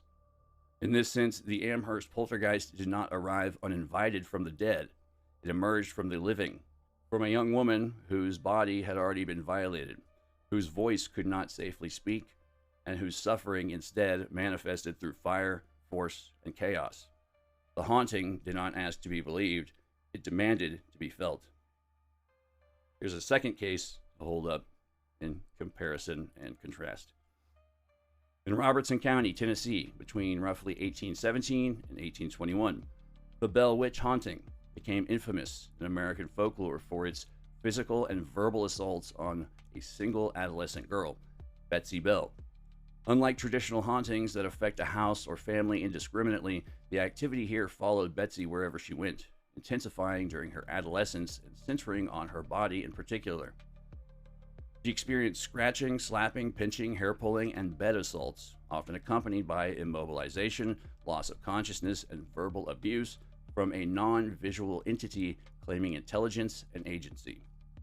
Early 19th century accounts, including family testimonies collected by a fellow by the name of Ingram, do not explicitly mention sexual assault, nor do they identify any perpetrator. Any contact is framed as witchcraft or spiritual violence. This silence is culturally understandable. Frontier Protestant norms of the period precluded direct discussions of sexual abuse, particularly of children within the household. Despite this, however, the Bell Witch case has, over the many years since it's occurred, has accrued a somewhat subtle subtext that Betsy Bell may have been sexually abused in some way, with most theories speculating that this abuse may have been perpetrated by her father. Allegedly. Later researchers, informed by psychodynamic and parapsychological perspectives such as those of Nandor Fodor, William G. Roll, and Colin Wilson, have suggested that these disturbances may reflect the displacement of unacknowledged sexual trauma into culturally available forms. The pattern is consistent with RSPK, again, recurrent spontaneous psychokinesis phenomena. A young, stressed focus agent experiences repression and trauma, which externalizes as violent, autonomous phenomena. Betsy's body became a conduit for the unspeakable. The entity's touches, verbal taunts, and assaults acted as a symbolic proxy for aggression that could not safely be named or addressed. Here, the quote-unquote witch functions not as an external entity, but as a structure of expression, enacting on Betsy what societal constraints would not permit her to voice. Structurally, the Bell Witch case parallels the 19th century Esther Cox poltergeist case in Nova Scotia. Both involve young women, both exhibit focused, violent phenomena following sexual trauma or suspected sexual threat, both display physical assaults that follow the victim, and both occur in socially repressive environments that prevent open acknowledgement of the abuse. In Betsy's case, the phenomena are mythologized rather than immediately traumatic. The violence is patterned, selective, and intense, following her adolescent development and framing adolescence itself as a vulnerable period for such externalization. This framing helps explain why sexualized violence is implied in the phenomena, even though no contemporaneous sources use sexualized language. Culture, the era, and the taboo encoded the trauma into metaphorical bodily assault carried out by an externalized quote-unquote witch. From a thematic standpoint, the Bell Witch illustrates how sexualized paranormal assault can manifest without explicit sexual language, how cultural taboos shape the form of traumatic expression, and how a poltergeist or entity can function as a vessel for trauma externalization. The attack's intelligence, specificity, and intensity demonstrate that the violence is real in effect, regardless of whether the quote-unquote entity is literal. In this way, Betsy Bell's experiences bridge folklore, parapsychology, trauma studies, and RSPK theory, showing a clear line between repression, trauma, and paranormal-like externalization. The haunting becomes a statement. What could not be spoken found a voice, speaking through physical assaults, whispers, and hands in the dark, turning a private violation into a public, persistent disturbance. Now, Just as an admittedly very dark, but at the very least rather quick aside, perhaps someone with the power and social standing to get away with such crimes as those believed by parapsychologists who act as a catalyst, paranormal phenomena, along with a mangled or disjointed understanding of such potential processes. Let's just say that a little knowledge is a dangerous thing, but it does give one pause for concern. Remembering also that just because you don't necessarily believe something to be true doesn't necessarily mean that there aren't potentially others out there in the world who do believe it, and may just possibly act accordingly to said beliefs, no matter how ignorant or misguided they may be. The world is full of fucking monsters. So I guess in summary, please carry a knife, pepper spray, or dare I say, maybe even a fucking rocket launcher on you at all times, especially when you are near the wealthy and fabulously famous and rich. Let's do something a little more slightly upbeat. A little bit, just a little bit more upbeat. Ghost marriage, also called a spirit or posthumous marriage, a ritualized practice found across various cultures, most prominently in China, but also in regions of India, parts of Africa, and other societies with strong ancestral traditions. In traditional Chinese society, ghost marriages date back centuries and were often performed to ensure familial lineage, uphold social obligations, or prevent the unmarried dead from wandering as restless spirits. The practice typically involved pairing a deceased person with a living or deceased partner, sometimes using symbolic representations such as effigies, photos, or personal belongings. The belief is that unmarried spirits can bring misfortune to their families, and arranging a marriage allows the spirit to integrate into the social order of both the living and the dead.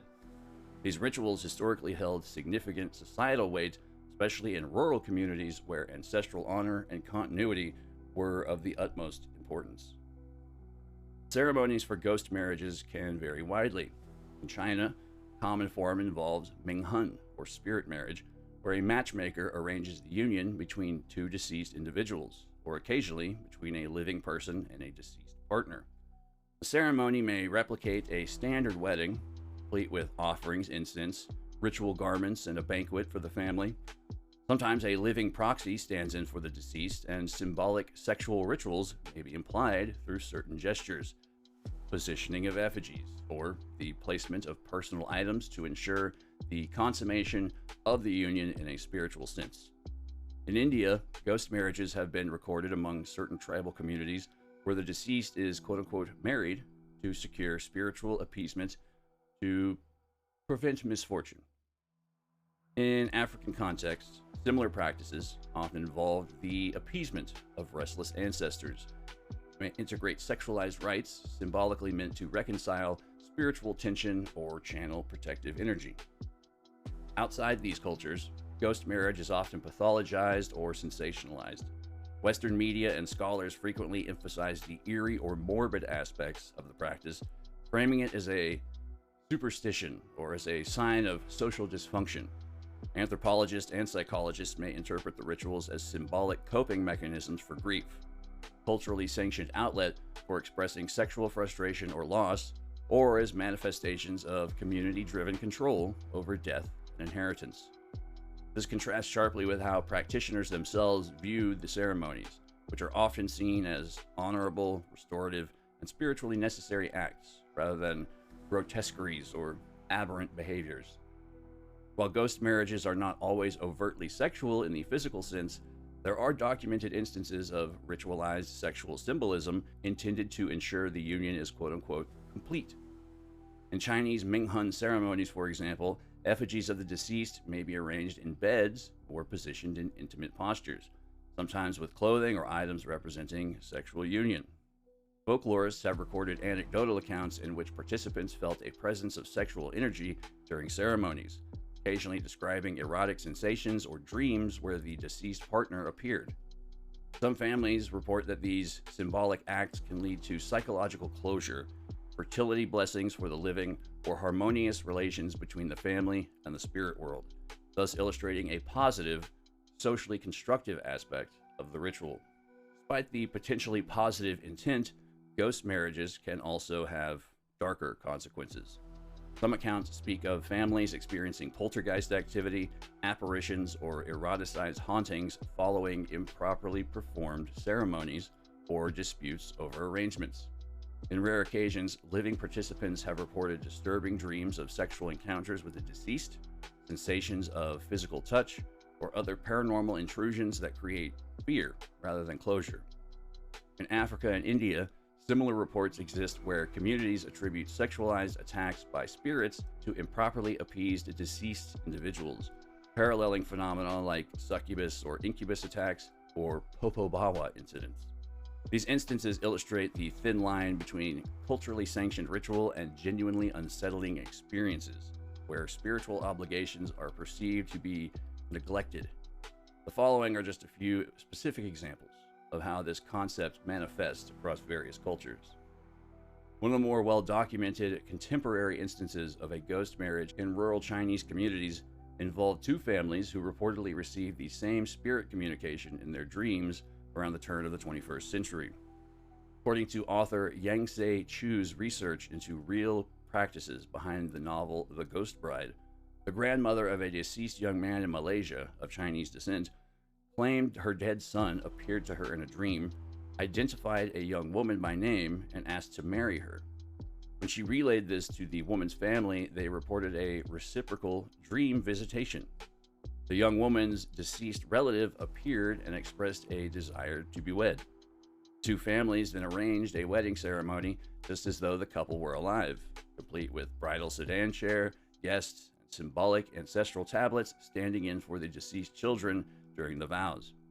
Afterwards, both families began treating the other as extended kin, accepting the ghost marriage as culturally valid and spiritually beneficial. Source for that is KSAT. KSAT. In southern India's Kasaragod district in Karnataka, on July 28, 2022, a ritual known locally as Pretha Kalyanam, or dead marriage, was performed between two deceased individuals, Shoba Kulal and Chandapa Kulal, who had both died decades earlier as infants. Shoba had passed away at just 27 days old in the 1990s, and Chandapa at 7 days. Their bodies were never wed in life. Their extended families arranged a full wedding in the ancestral home, matching horoscopes, exchanging ceremonial garlands, and hosting a feast. All the elements of a conventional South Indian wedding, despite the fact that both the bride and groom, quote-unquote bride and groom, were represented only by miniature effigies carved from wood and thatch.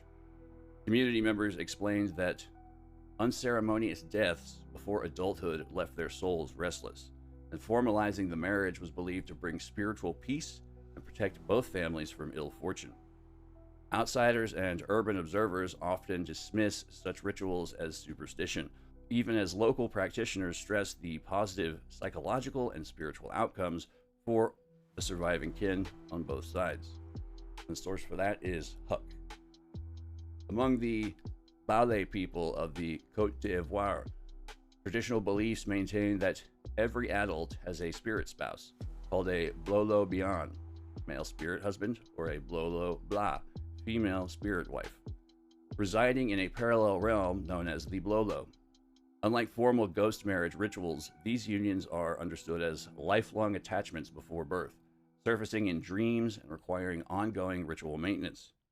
Families commission carved wooden figures representing these otherworld spouses, known as wakasran, or spirit figures, which are kept in private shrines and caressed, clothed, and fed offerings. The Balé believe that if this spirit spouse is neglected, a person may suffer misfortune, infertility, or marital discord, whereas maintaining the relationship brings luck, protection, and emotional balance.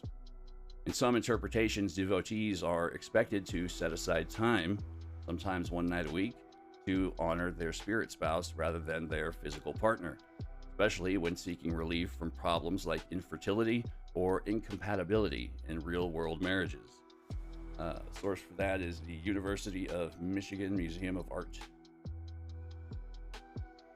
Among the Ewe people of Togo, variants of spirit marriage occur in voodoo traditions, where practitioners ritually marry themselves to Loa, spirits. during ceremonies known as mariage loi. These are formal spiritual marriages conducted by a hungan, or male priest, or a mambo, a female priest, binding a human devotee to a specific spiritual being. Within these unions lies an explicit belief in sexual interaction with the conjugal spirit, often understood through dreams or trance states. Sexual union is viewed as an essential element of the conjugal bond, and may be interpreted as both symbolic and experiential depending on the practitioner. In these contexts, the spirit spouse is believed to influence aspects of the devotee's life, health, prosperity, and personal insight, comparable to a marital partner in the physical world. This type of spirit union is taken seriously within the religious community, and unlike Western dismissals of quote-unquote hallucinations, is treated as a legitimate sacred bond that must be respected and maintained to avoid spiritual and psychological harm. Source for that is Wikipedia. In Japan, while formal ghost marriage rituals akin to China's Ming Hun are not documented as ongoing social practice, folklore and classical narratives are rich with ghost bride tales that reflect similar psycho-spiritual themes. The yurei, female spirits often depicted in white burial kimonos with long, unkempt hair, frequently embody unresolved attachments to lovers or abandonment at the moment of union. Legendary narratives such as the story of Oiwa from the Yotsuya Kaidan depict a betrayed bride returning from the grave to confront the living, highlighting how spurned or unfinished vows can generate haunting behavior. These stories are popularized in literature and kabuki theater and have been adapted repeatedly in cultural media. Although not a formal ghost marriage in the anthropological sense, these narratives functionally resemble spectral, marital, or romantic unions that bleed into the living world, continue to shape how audiences understand love, loss, and spiritual attachment in Japanese culture. That's also from Wikipedia. Following Japan's rich folklore of yurei and ghost brides, there exists a lesser-known but well-documented modern ritual practice that emerged in northeastern Japan during the early 20th century. Beginning around the 1930s in the Tohoku region, families increasingly replaced traditional posthumous marriages between the living and the dead with the use of bride dolls, a shift largely driven by mass death among young, unmarried men during wartime conflicts and the Manchurian occupation. Rather than finding living women to wed the deceased, families adopted dolls as symbolic spirit brides. In these rituals, the deceased man's photograph was placed beside the doll and enshrined with it, often for as long as 30 years. The bride doll was believed to house a spirit associated with Jizo, the beloved Buddhist bodhisattva who protects souls in liminal states, travelers, and deceased children. Unlike Chinese effigy practices where spirit objects are destroyed shortly after use, Japanese bride dolls were carefully curated for decades, reflecting differences in ancestor veneration and descent organization. At the end of this generational period, the doll was ritually burned or set adrift at sea, marking the belief that the soul had matured enough to be reborn or attain Buddhahood and no longer required companionship. Anthropologist Gail Schatschneider argues that bride dolls function as both a grief management tool and a means of maintaining reciprocal exchange between the living and the dead. By providing companionship to the deceased, families hope to soothe restless spirits, prevent illness or misfortune among surviving relatives, and assist the soul's progression toward enlightenment. Intriguingly, many caretakers reported that midway through the curation period, the doll would begin to resemble the deceased before reverting to its original appearance near the ritual's conclusion, an uncanny detail frequently mentioned in oral testimony. Spiritual mediums played a crucial role in sustaining and expanding the practice, often informing families that misfortunes were caused by lonely or resentful spirits requesting a bride. Over time, the custom broadened beyond unmarried youths to include distant ancestors and even aborted fetuses, reframing ghost marriage as a posthumous rite of passage that allows souls to symbolically experience adulthood and ancestorhood. By the late 20th century, the practice spread beyond Tohoku following national television coverage, transforming what began as a regional wartime response into a wider, quietly persistent expression of Japan's ongoing negotiation between death, attachment, sexuality, and the afterlife. Lastly, the most disturbing modern chapter in ghost marriage practices has been the emergence of criminal networks trafficking female corpses or living women to fulfill demand for ghost brides in parts of rural China. Research in the Asian Journal of Criminology has documented how the traditional custom of marrying off deceased bachelors has given rise to a lucrative black market in ghost brides, leading to kidnapping, murder, tomb raiding, and clandestine sale of corpses for use in spirit wedding rituals. These criminal networks exploit folklore and familial pressure to produce brides for ghost grooms, turning what were once ritualistic cultural rites into exploitative, profit-driven enterprises with real-world violence and legal consequences. This darker strain illustrates how ghost marriage customs, detached from their original communal and spiritual meanings, can be co-opted into human harm under modern socio-economic pressures. One particularly illustrative modern example of ghost marriage is that of Amethyst Realm. That's her name, Amethyst Realm. And this overlaps quite a bit with spectrophilia as well. Amethyst Realm is a self-professed psychic and medium based in the United States. Realm has described repeated sexualized encounters with spectral entities she interprets as, quote, spirit-seeking union, unquote, directly overlapping with the spectrophilia phenomenon. She recounts the entities initiating contact in her home during sleep or meditative states, creating sensations of pressure, penetration, and movement, sometimes accompanied by visualizations of humanoid figures. Realm's experiences closely mirror traditional ghost marriage logic in that they involve intimate, often consensual spiritual interaction, yet the encounters are entirely non-corporeal.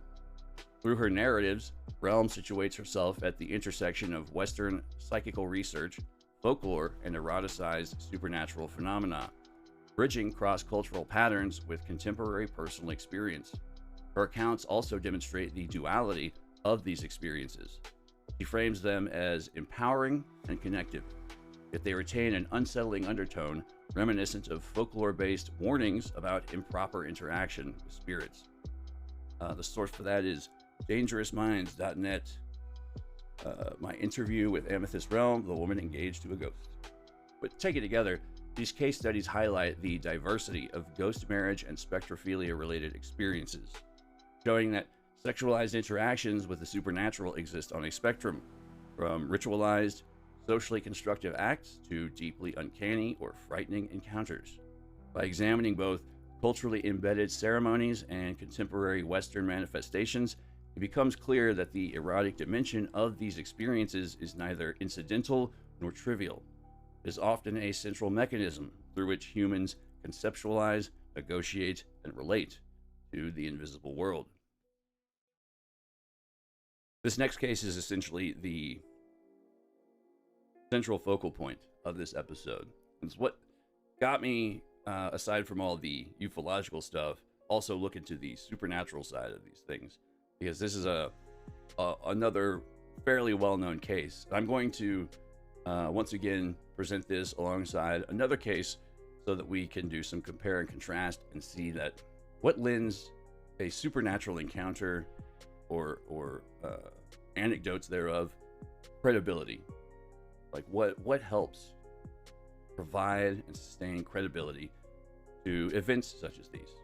So this is where we get into the Doris Bither entity case, an example of a highly credible phenomenon.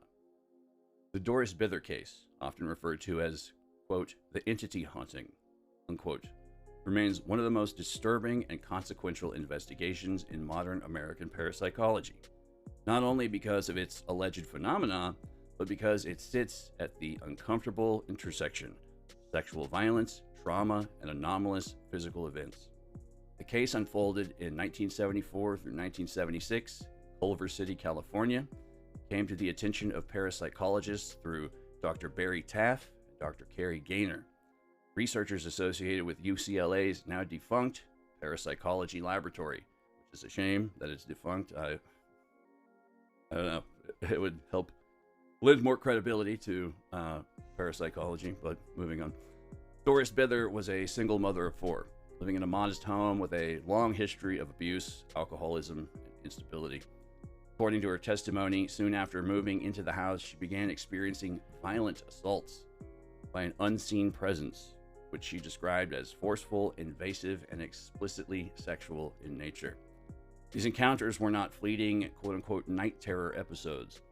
Doris reported being physically restrained, penetrated, and attacked while fully conscious, sometimes in the presence of her children, who themselves witnessed disturbing phenomena but were not assaulted. Thankfully, to say the least. What made the case especially alarming to investigators was that the alleged sexual assaults were accompanied by overt poltergeist activity. Objects flying across rooms, furniture overturning, visible impressions on Doris's body, sudden temperature drops, foul odors, unexplained bruises, and glowing lights. Doris described 3 distinct entities, one of which she identified as the primary aggressor. She also reported that alcohol use intensified the activity, which is strange, something researchers later interpreted as potentially lowering psychological or neurological inhibitions, making her more susceptible to dissociative or psychokinetic states. Importantly, Doris did not frame her experiences in spiritual or religious language. She did not seek attention, money, or publicity, and was initially reluctant to involve researchers at all. Her distress appeared genuine, sustained, and deeply humiliating, an important factor in why the case has remained so unsettling. When Taff and Gaynor began their investigation, they expected exaggeration or delusion. Instead, they encountered phenomena they claimed to observe directly, including objects moving without contact and, most famously, luminous anomalies, floating orange and red lights that appeared to respond intelligently to verbal commands. During one controlled seance-like experiment, witnesses, including skeptics, reported seeing a glowing orb materialize, traverse the room, and react when challenged. Taff later stated that the lights were captured on film, though the footage remains controversial and has never fully resolved the debate. Crucially, the investigators did not encourage occult interpretations. Rather, they increasingly leaned toward a theory of RSPK, again, recurrent spontaneous psychokinesis, proposing that Doris herself, specifically her unresolved trauma, rage, and suppressed sexual energy, may have been unconsciously generating the phenomena. This interpretation places the sexual assault aspect of the case in deeply troubling territory.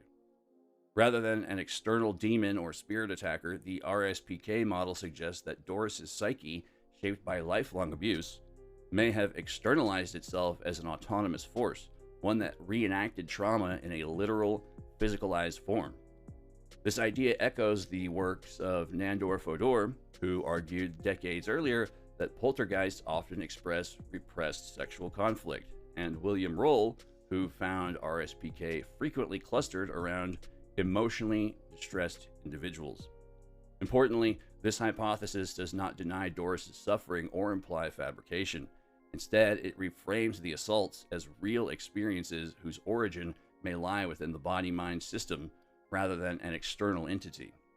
Critics argue this risks pathologizing victims, while proponents counter that it is one of the few models capable of accounting for both the physical manifestations and the sexualized symbolism. The case never achieved a clean resolution. The activity diminished after Doris moved out of the house and began a more stable phase of life, supporting the RSPK hypothesis. There was no dramatic exorcisms or definitive explanation, only a gradual fading of events as environmental and psychological stressors changed. Doris Bither died in 1995, having largely withdrawn from public attention. She did not profit from the case and did not actively promote it. Her story was later dramatized loosely and quite sensationally in the 1982 film The Entity, which emphasized demonic horror over psychological nuance, much to the frustration of researchers involved in the original investigation. The legacy of the Doris Bither case endures because it resists easy categorization. Skeptics argue that trauma, alcoholism, suggestion, and misinterpretation account for the events. Some point to the unreliable nature of eyewitness testimony and the lack of reproducible evidence. Counter-arguments emphasize that multiple trained observers, including skeptics, reported anomalous events firsthand. and that Doris's claims were consistent over time and accompanied by physical evidence. What makes the case uniquely disturbing is not just the alleged phenomena, but the implication that sexual violence itself may act as a catalyst for paranormal expression, whether through dissociation, psychokinesis, or some mechanism not yet understood. In that sense, the entity, quote unquote, is less a ghost story than a case study in how trauma, sexuality, and anomalous experience may converge in ways that deeply unsettle both science and belief systems alike. That's the Doris Bither case. We want to hold that in comparison and contrast it with the Snedeker family haunting case, or a haunting in Connecticut, as an example of a highly dubious haunting case. Very highly dubious. The Snedeker family haunting allegedly took place in 1986 to 1987 in Southington, Connecticut, after Alan and Carmen Snedeker moved with their children into a rental house that they later discovered had once served as a funeral home. The case entered the paranormal canon largely through the involvement of Ed and Lorraine Morin, more on them later, who promoted it as one of the most violent demonic infestations they had ever encountered. The core claim was that the Snedekers, particularly Alan, were subjected to sexual assaults by malevolent entities, alongside physical attacks, poltergeist activity, and full-blown demonic oppression. These allegations eventually became the basis for a book, In a Dark Place, and decades later, a film, The Haunting in Connecticut, 2009. From the outset, the case was framed in explicitly religious/demonic terms, unlike Bither's experience, which lacked theological language.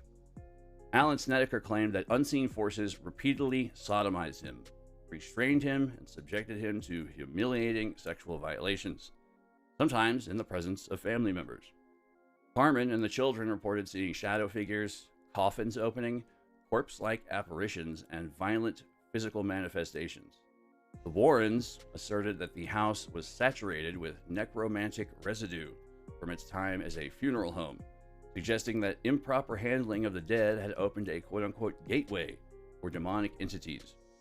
Sexual violence in this narrative was presented as a hallmark of demonic cruelty, reinforcing Catholic demonological frameworks rather than emerging organically from the witness's own interpretations. However, the credibility of the Snedeker case begins to unravel under scrutiny. Unlike the Bither investigation, there was no controlled observation, no neutral academic involvement, and no documentation of phenomena independent of the family or the Warrens' retellings. Even more damaging, key elements of the story were contradicted by public records. Investigations later revealed that the house had not functioned as a funeral home in the way they claimed. Embalming and corpse preparation had occurred elsewhere. Neighbors reported no unusual disturbances, and landlords denied many of the assertions made in published accounts.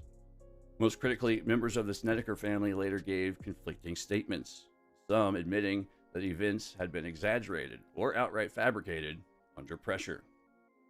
The sexual assault component, which should have been treated with extreme care, instead became a sensational hook. I believe it was largely focused on during a Sally Jesse Raphael television show appearance. It got to the point where I got so afraid when I was going down there, I started bringing a gun with me. And one night I woke Carmen up. I said, Carmen, I said, I got to stop doing this. I'm afraid I'm going to shoot one of our children. Al, you said something else happened to you that is very difficult to talk about even today. Can you share it with us? Yes. One night we were lying in bed. Carmen had already fallen asleep. I felt this strange sensation coming over my body. It started at my feet and started climbing up through my body. Before I had a chance to reach over to Carmen to tell her something was wrong, I was froze, couldn't move. And then I felt this stinging penetration in my anal area. Alan Snedeker's claims are often cited in lists of supernatural sexual assault cases, yet they rest entirely on uncorroborated testimony filtered through authors and investigators with a financial and ideological stake in the narrative. Unlike Doris Bither, who resisted publicity and expressed shame and distress, Snedekers entered into book deals early, and the Warrens were directly involved in shaping the story for publication. This does not automatically invalidate the claims, but it places them in a very different evidentiary category. Doesn't help to have the Warrens involved, I'll say that much. From a psychological standpoint, skeptics have suggested multiple overlapping factors: financial stress, illness. One of the children was undergoing cancer treatment at the time, which also may go further to provide a motivation for financial gain. Suggestibility, sleep disturbances, and the powerful influence of authoritative, quote-unquote, authoritative paranormal investigators reinforcing a demonic framework.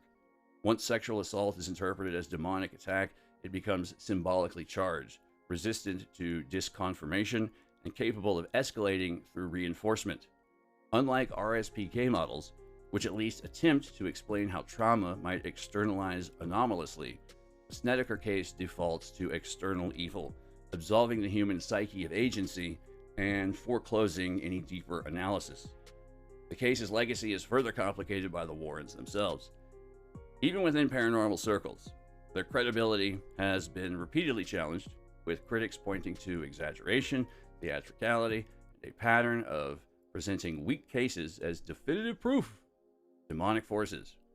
In this context, the Snedeker haunting functions less as a data point and more as a cautionary tale, a case study in how vulnerable families can become entangled in narratives that amplify fear, suppress skepticism, and commodify suffering.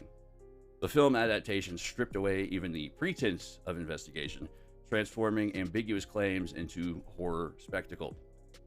Today, the Snedeker case is unsettling not because it convincingly demonstrates supernatural sexual assault, but because it illustrates how the language of possession can overwrite reality, especially when trauma, illness, and belief collide.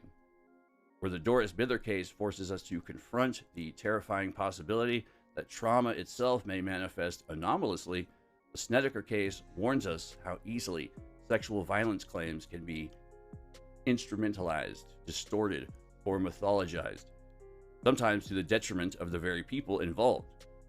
As a tentpole example, it works best not as evidence of the paranormal, but as a mirror reflecting the darker dynamics of belief, authority, and exploitation within modern haunting lore. Ed, you both launched an investigation into the house, and you discovered a very shocking thing that actually happened in the funeral parlor involving the bodies. What happened? Well, we feel through our investigation... You gotta remember the judo pork chops, buddy. ...that necrophilia, or abuse of corpses, had occurred in that home. Not necessarily by the undertaker. It could be anybody that went in there. Now, this case is not as isolated as these three people would have us think. We have over 70 cases very similar to the Snedekers.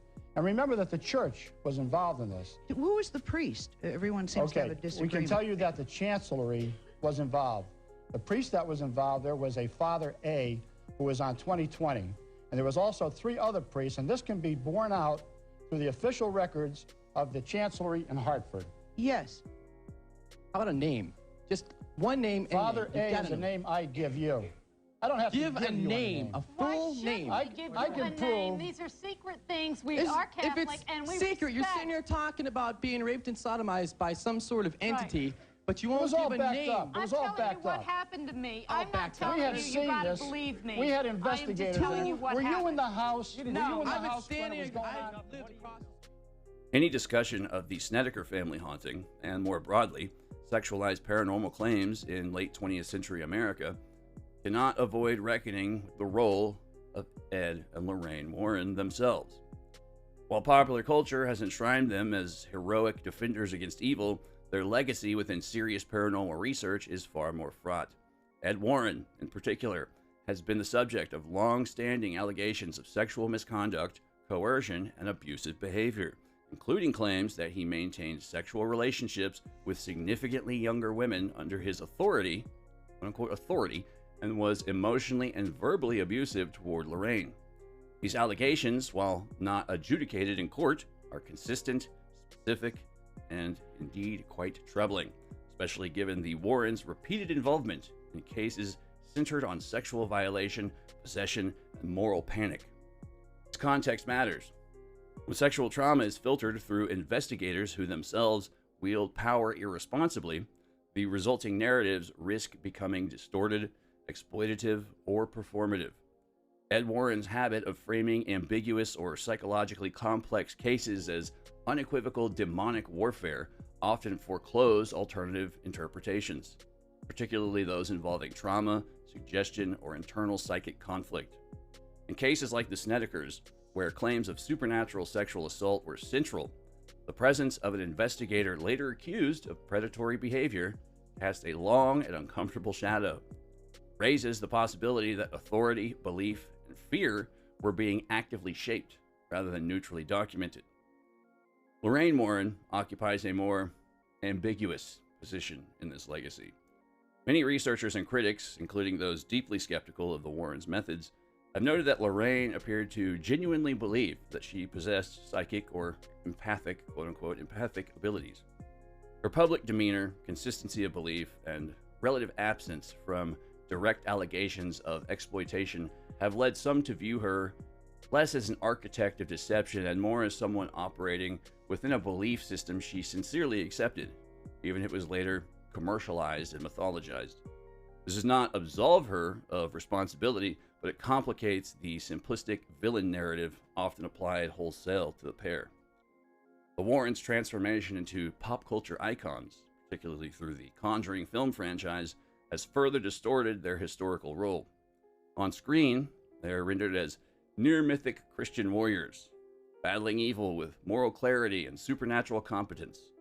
This portrayal erases controversy, flattens ambiguity, and recasts deeply human, messy, and often tragic situations into spiritual action stories. In doing so, it reinforces a troubling pattern. Sexualized paranormal phenomena are stripped of their psychological, cultural, and ethical dimensions and reframed as battles between good and evil, battles led by unquestionable, morally upright heroes. In a series examining sex and the paranormal, this matters profoundly. The Warrens' legacy illustrates how claims of supernatural sexual assault can be shaped by belief, authority, and charisma, and how easily the suffering of experiencers can be subsumed into narratives that serve ideology, profit, or reputation. If cases like Doris Bithers force us to confront the terrifying ambiguity between trauma and anomaly, the Snedeker case, and the Warrens' role in it, warns us what happens when ambiguity is erased entirely and replaced by certainty enforced from above.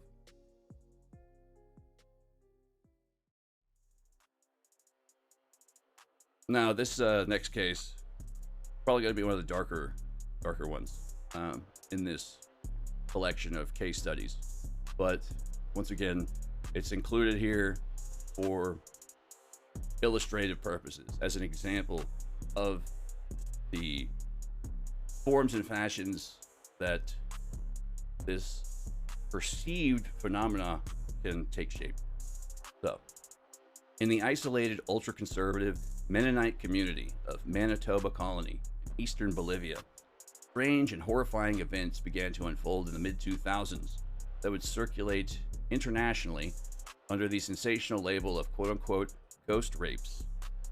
For several years, roughly 2005 to 2009, women and girls in the colony began waking up in their homes with blood and seminal fluid on their sheets, torn or missing clothing, rope burns, bruises, crying headaches, often with little or no memory of the night before. Some reported waking with grass in their hair or having sudden sensations that felt like assault, which, combined with their initial inability to explain the assaults, led many residents to believe they were the victims of demons or spectral attackers. The colony's isolation, no electricity, no cameras, no outsiders, compounded the sense of mystery, and in many households, early reports were dismissed as, quote, wild female imagination, unquote, or even, quote, acts of God, unquote, until the frequency of incidents became undeniable. God, that's... Anyway, for years, the community struggled in silence, partly due to cultural norms of privacy, taboo around sexual discussion, and the language barrier between the Plattdeutsch-speaking Mennonites and the outside world. But in June 2009, two men were finally caught attempting to enter a home at night and quickly identified as being involved in the attacks. Their confessions triggered investigations that revealed a group of 9 Mennonite men, ranging in age from late teens to early 40s, who had been systematically raping women and girls in their homes for years. To incapacitate whole households and avoid resistance or memory of the attacks, the perpetrators used a veterinary anesthetic spray, adapted from a drug used to sedate livestock, blown through the window screens. In some cases, entire families were rendered unconscious before the attackers entered. Victims confirmed assaults that spanned an appalling age range, from as young as 3 years old to women in their 60s, and included pregnant women. One woman reportedly gave birth prematurely as the result of an assault. The discovery and subsequent confessions shattered the earlier supernatural interpretations. Rather than unearthly forces, the quote-unquote ghost rapes were the result of heinous, prolonged, coordinated criminal behavior by members of the community itself. 2011, after a trial that drew widespread attention, 7 of the accused were sentenced to 25 years in prison for their roles in the rapes.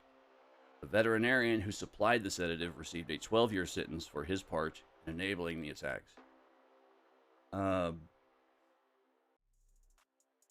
Yeah, that's nowhere near enough time. But whatever.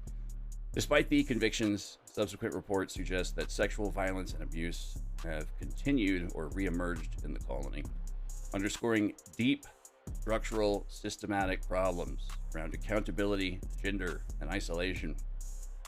Journalist Gene Friedman Rudofsky's Vice coverage and documentary footage, including first-hand testimony from survivors like Sarah Gwenter, who described waking with sheets stained with aches down below, quote-unquote, and with bits of rope tied to her wrists and ankles, helped break the story internationally, but also contributed to the quote-unquote ghost rape framing by opening with the community's initial mystification and belief in supernatural explanations.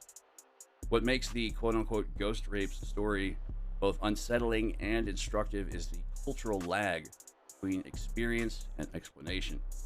In a community that prohibits modern technology, rarely interacts with outsiders, and treats sexual matters with strict privacy, the only language available to many residents in the early years was one of demons or spirits. The term ghost rape, quote unquote, reflects not literal beliefs in spectral attackers, but rather the interpretive vacuum that existed before the true perpetrators were identified. Vacuum filled by folklore, rumor, and apprehension. Source for this was the Vice article, The Ghost Rapes of Bolivia, as well as CanadianMennonite.org. From a paranormal perspective, this case is frequently cited as an example of how trauma, bodily violation, and unexplained nocturnal experience can be misattributed to non-human entities, and social conditions limit access to other explanatory frameworks.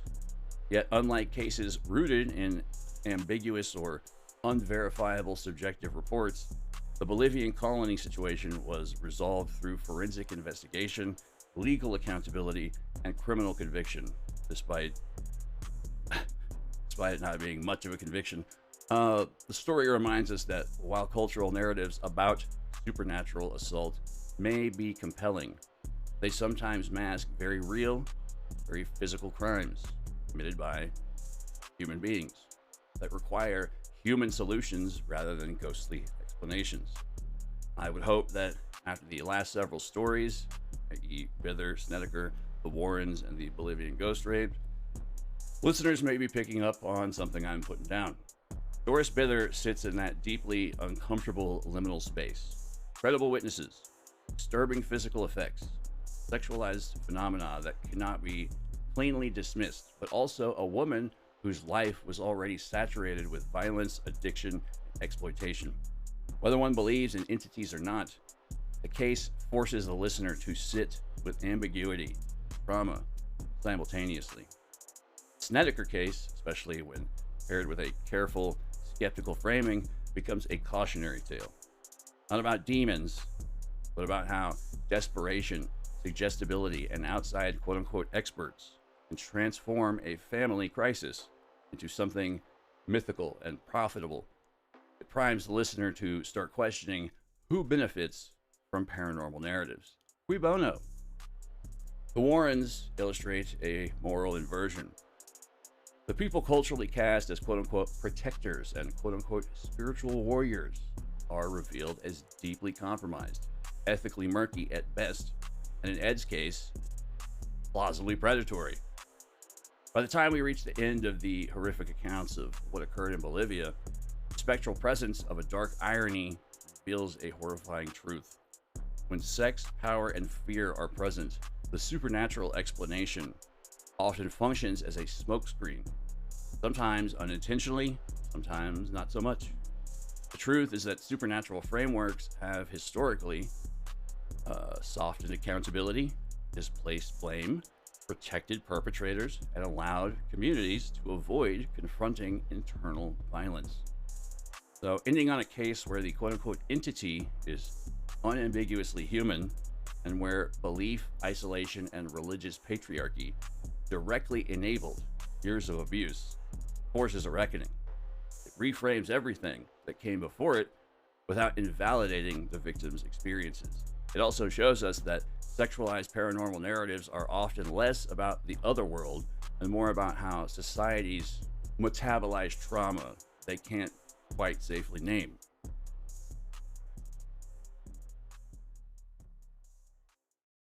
There's one last bit that I didn't get to include in the overall human, non-human sexual encounters series, but it kind of looks forward to the future, and also somewhat examines the current existence of theoretical models regarding human, non-human encounters in general, but focus more precisely on the sexual aspect. If we step away from folklore and fear for a moment and look toward speculative science and theory, the question of human, non-human intimacy becomes much stranger and more expansive rather than darker. Astrobiologists like Stefan Helmreich have long argued that we are constrained by a deeply human bias when imagining extraterrestrial life. We assume bodies like ours, reproduction like ours, desires like ours, but evolution on other worlds may not center on sex at all, or may express it through chemistry, resonance, symbiosis, or informational exchange. So in this view, what gets interpreted in human experience as quote-unquote sexual contact may actually be a misreading of a radically different mode of interaction, one where intimacy isn't about organs or acts, but about proximity, influence, or transformation. This idea pushes toward what some theorists call psychogametes reproduction. Reproduction or continuation that doesn't rely on physical gametes, but on consciousness, signal, or pattern transfer. Writers like Kinji Siratori explore this territory through cybernetic and post-human lenses, imagining intelligence that reproduces by overriding perception, seeding ideas, or reprogramming desire itself. So here, Eros becomes less about bodies touching and more about systems interfacing, a merging of attention, intention, or informational structure. If something like this brushed up against human perception, it might feel intimate, invasive, overwhelming, sometimes maybe even erotic. Not because it's meant to be, but because that's the closest framework that we have. Philosopher Eugene Thacker takes this a step further, suggesting that the truly alien is not monstrous because it is hostile, but because it is indifferent, operating on logic so far removed from human values that meaning itself begins to fray. From this perspective, non-human encounters that humans interpret as sexual might be better understood as ontological friction, moments where incompatible modes of being briefly intersect. The body reacts, the psyche scrambles for a narrative. Sensation gets translated as desire, threat, or awe. And what feels personal may in fact be impersonal, a brush with something that doesn't recognize us as subjects in the way that we recognize each other. This is where ideas like post-human eros, xenopoetics, and even object-oriented horror quietly converge. Artists like Zoetica Ebb and theorists working in speculative aesthetics suggest that intimacy itself may not belong exclusively to living beings as we define them.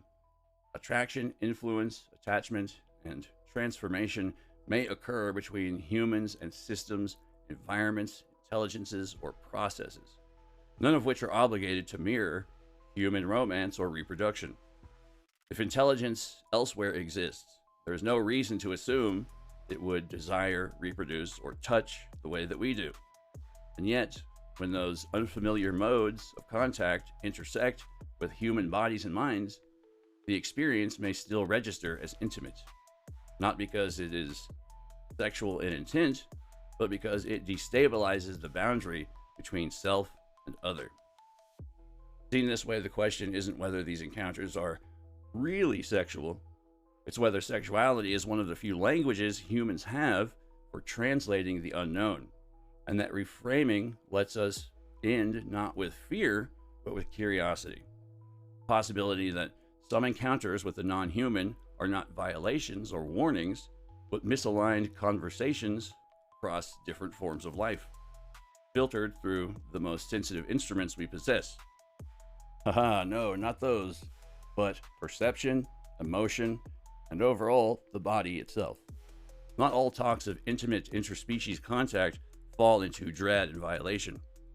Icelandic artist and photographer Hallgrímsdóttir, okay, sure I got that right, offers a remarkable counterpoint to the heavier cases that we've discussed. In her short 2005 book, Please Yourself, Sex with the Icelandic Invisibles, Hallgrímsdóttir doesn't frame non-human erotic encounters as terror or trauma, but as joyful, consensual, and even deeply pleasurable connections with the Huldrefolk, Iceland's legendary hidden people, or elves. In interviews she's given about her experiences, most famously in a Vice profile, Hallgrímsdóttir recounts her first intimate encounter with an elf as almost accidental.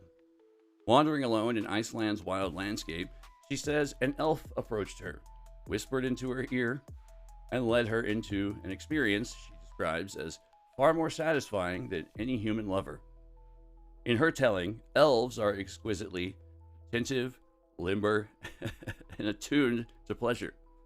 She's joked that they, quote, know exactly what you want in bed, unquote, and that their capabilities and creativity in intimacy are unlike anything she'd experienced with humans.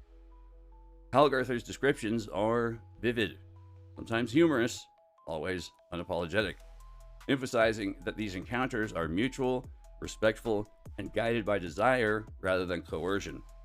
She even illustrated parts of her book with simple drawings depicting uniquely elfish positions and approaches, underscoring that these are not stories of violation, but of enthusiastic, embodied exchange.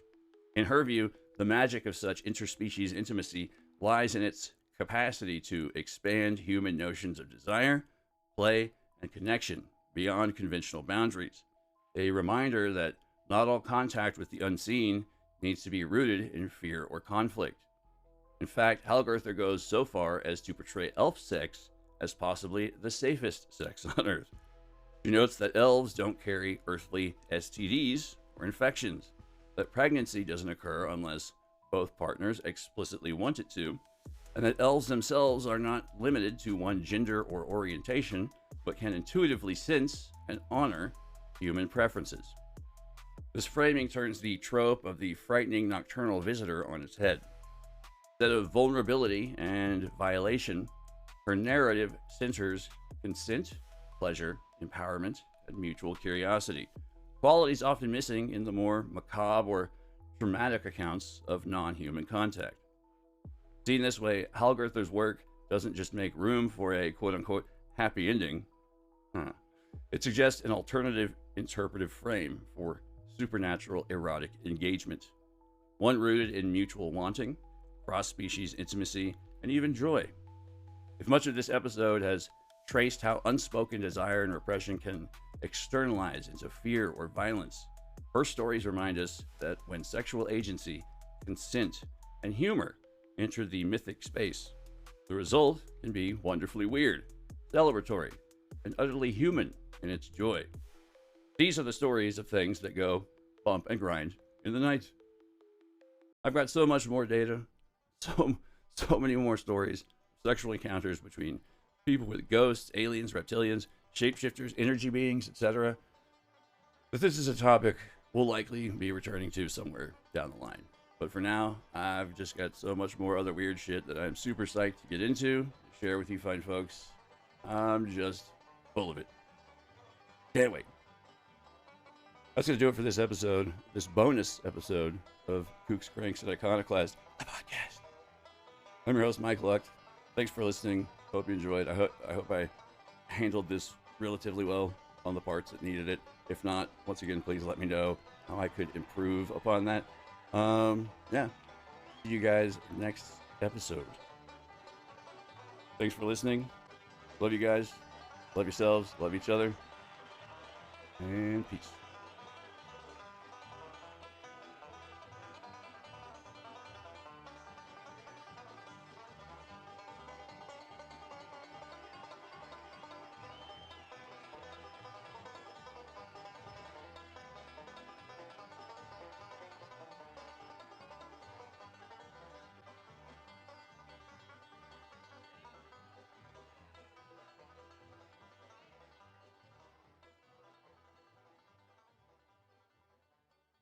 Have you slept with a ghost?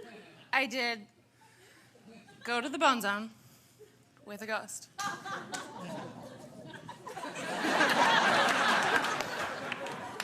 I mean, do you want details? Yes!